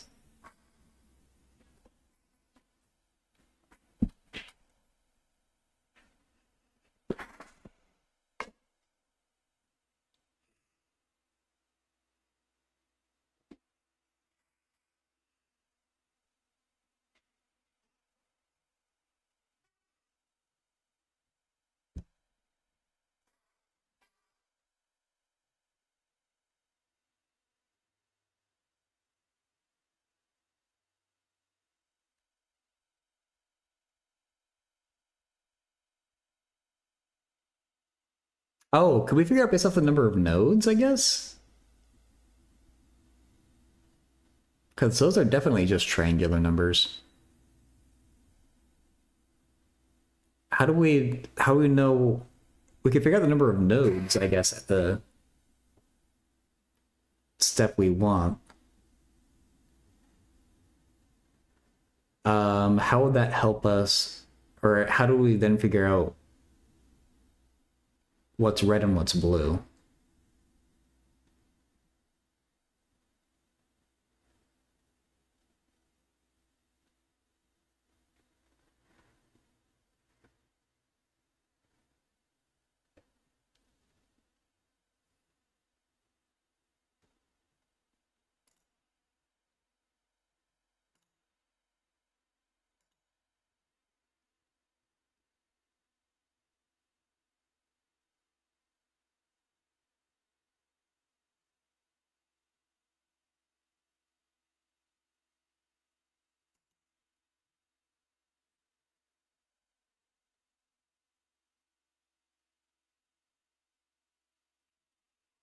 Oh, wait, so ugh.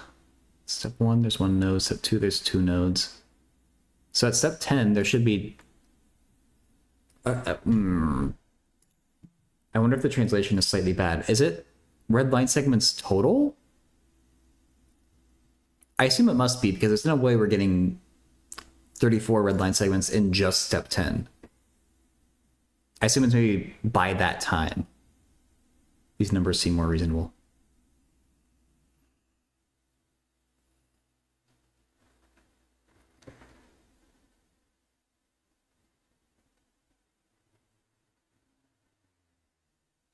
It means only in step 10? Am I not... Oh, wait, the number of nodes thing I said was way off, isn't it? Yeah, it's way off.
I have no clue.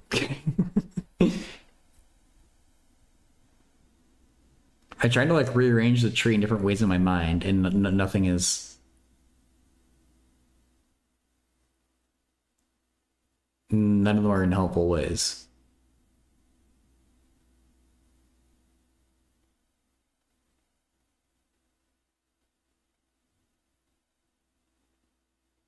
Hey, Augustine.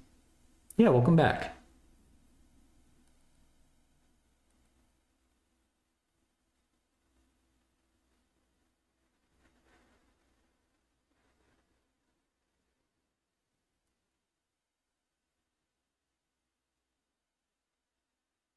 Some kind of Goodwill Hunting problem.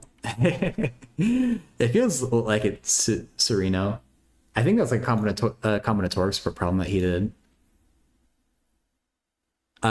This is the original one though, number 30. It's a translation, so it's not. It's formatted a little bit weird. But this is step k minus one there, and k minus one there too.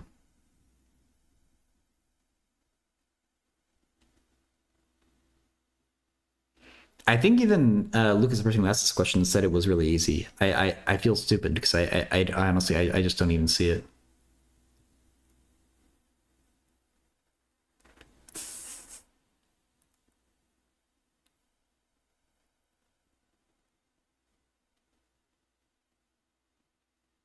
Hmm.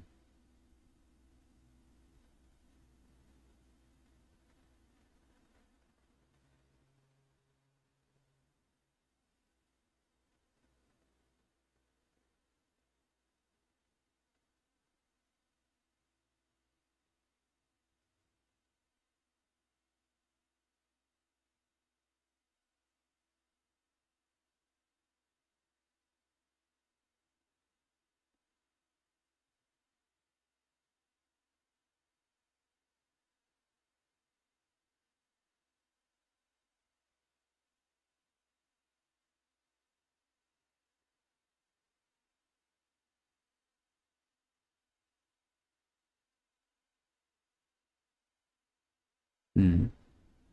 Hey McKenna, it's going well. How about you?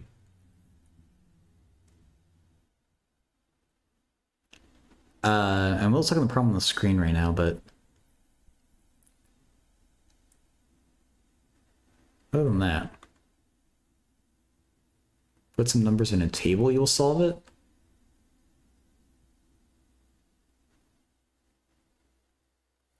All right, let's try it.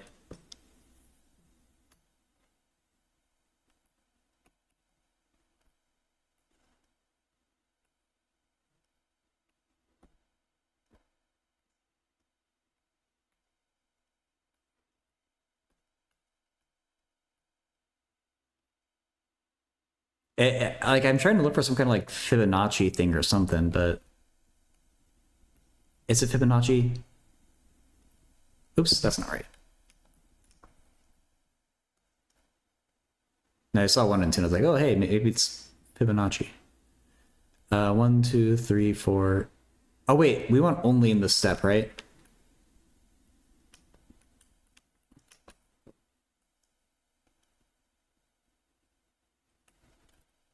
So question is on exactly on step 10. How many do we add on that step? Good. I saw the stream after I got out of school. You've been here grinding for hours, I guess. I guess so. Yeah.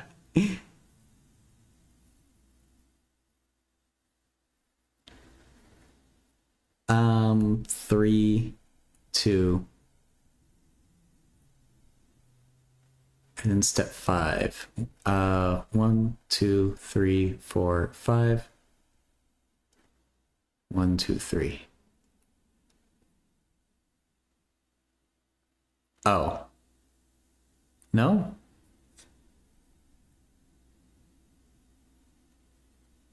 Do I need to go out another level?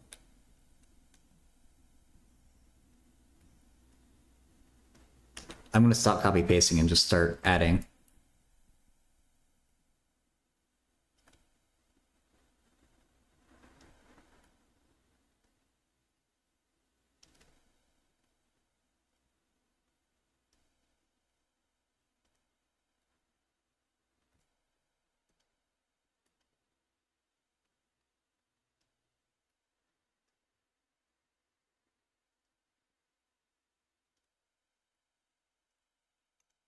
Okay, 1, 2, 3, 4, 5, 6, 7, 8.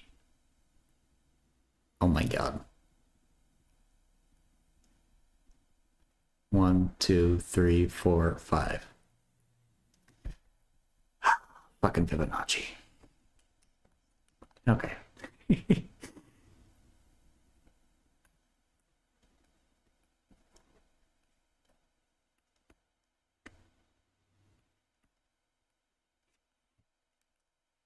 I was just thinking to myself, like, oh, I think 34 is a Fibonacci number.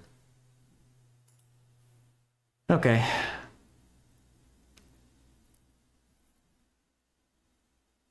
He strikes again.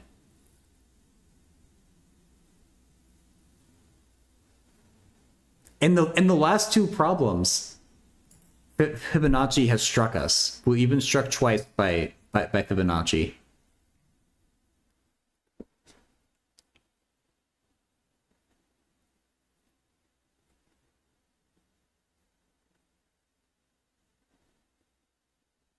Hey, Almond.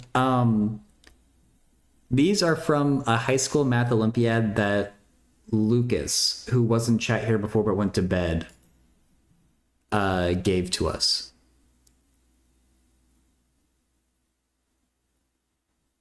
Oh, McKenna. Okay, nice. Welcome over to the Twitch side as well.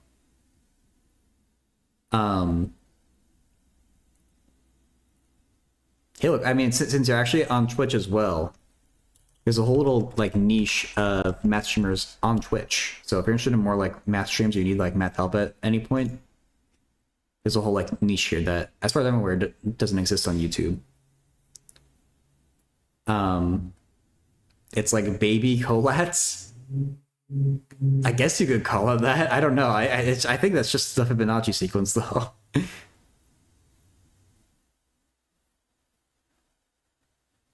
Yeah, so these are from a high school math Olympiad from a chatter, basically. From the math Discord server.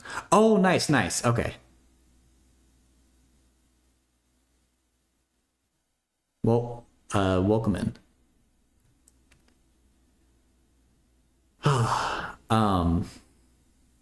Okay, I think I'll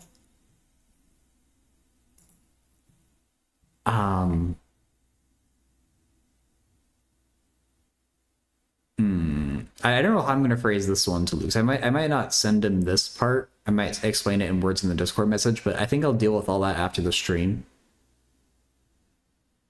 Oh, and thank you for the follow as well.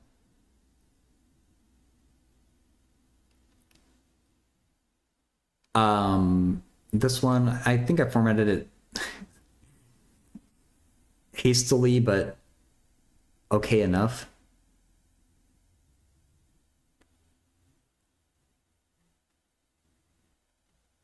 This plane is going to be the death of me. So yeah, well, I know I have a question from chat. I do some physics studying, and so I've been working on this problem in the background the entire stream today, and then like for part of another stream. And I started to look at the answer, and I think that the question is phrased terribly, or I'm just bad at reading. It's one of those two things. I've seen you doing the plane forever. Yeah. Okay. So yeah, so I'm your first time here. Oh.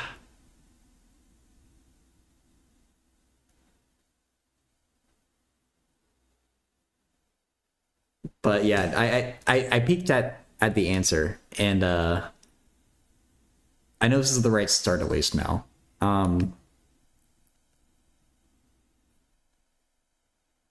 I think this is actually like maybe most of it. Like we would set m v squared over r equal to mg tan theta, and solve this for theta. And I think that's all it really takes.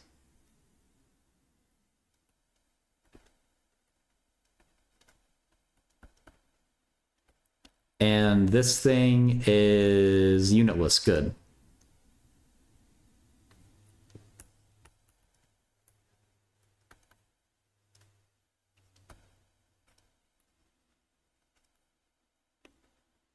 Okay, so I think that's my answer for the first part of the question. And then the normal force is gonna be the square root of mg squared plus at the given angle mg, I guess, times v squared over r. Like that.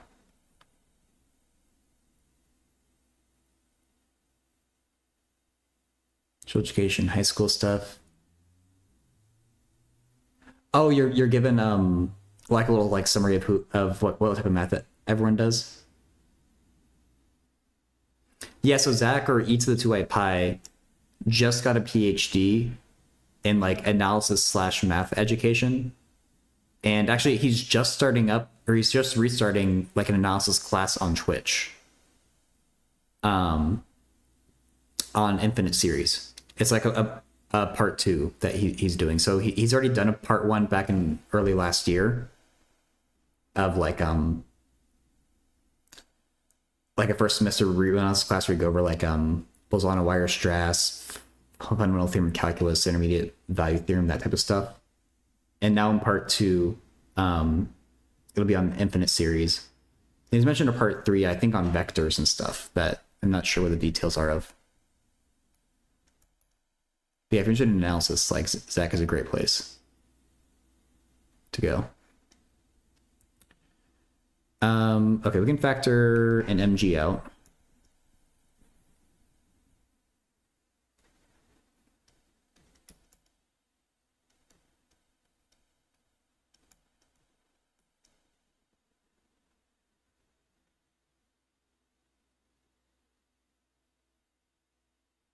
Stuff with his videos makes him look halfway to a math teacher. Yeah, he does dress like he dresses up, but he also has the fun ties, at least so.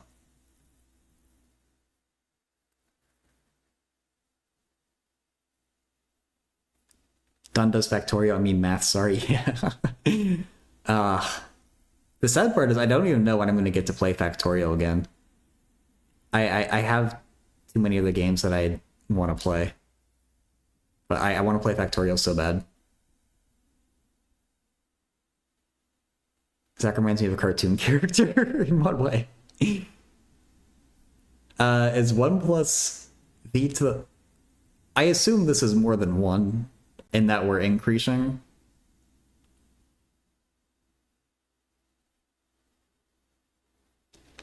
I think that seems like a reasonable answer. I don't know.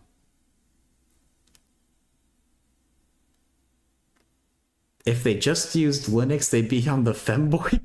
Wait, what? Is there a connection between Linux users and femboys?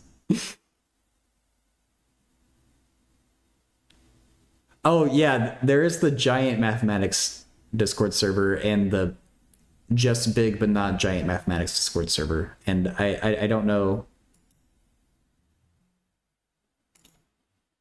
how best to differentiate between them.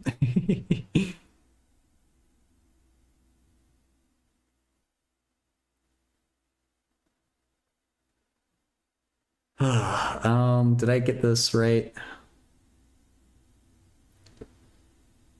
Oh, I factored out a G and I wasn't supposed to? Oh, I mean, it's still okay if I did that, but...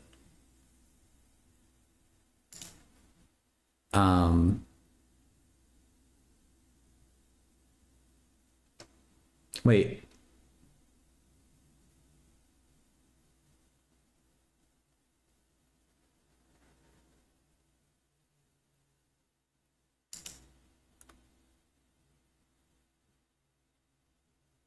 Am I stupid?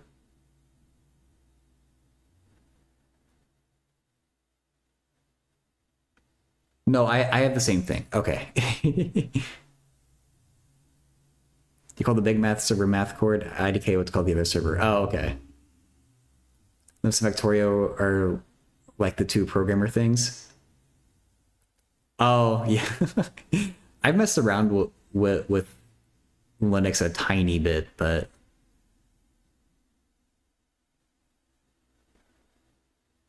I'm not particularly good with it.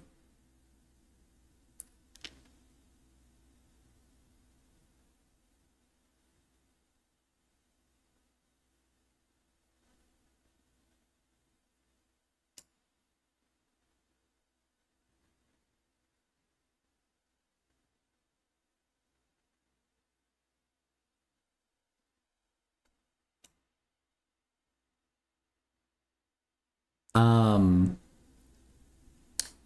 page 109. This is this book.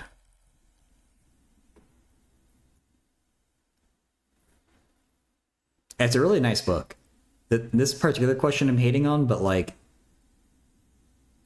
um, it the problems it asks are generally really well thought out and kind of like teach you something. Like or like they're not just like pointless exercises. They usually have some kind of deeper realization you can make once you've solved them.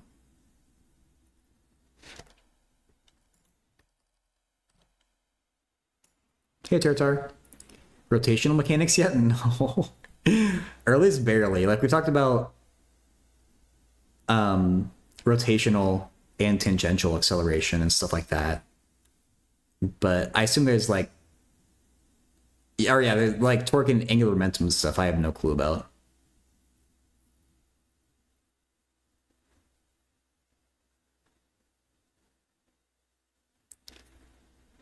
Okay, well, I'm annoyed at the wording of the question, but once I was clear on what the question is actually asking.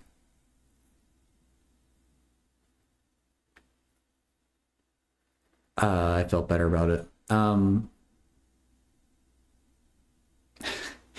think I might be done with chapter 4. I kind of feel like I should move on to chapter 5, but like that's something I would read through it off stream.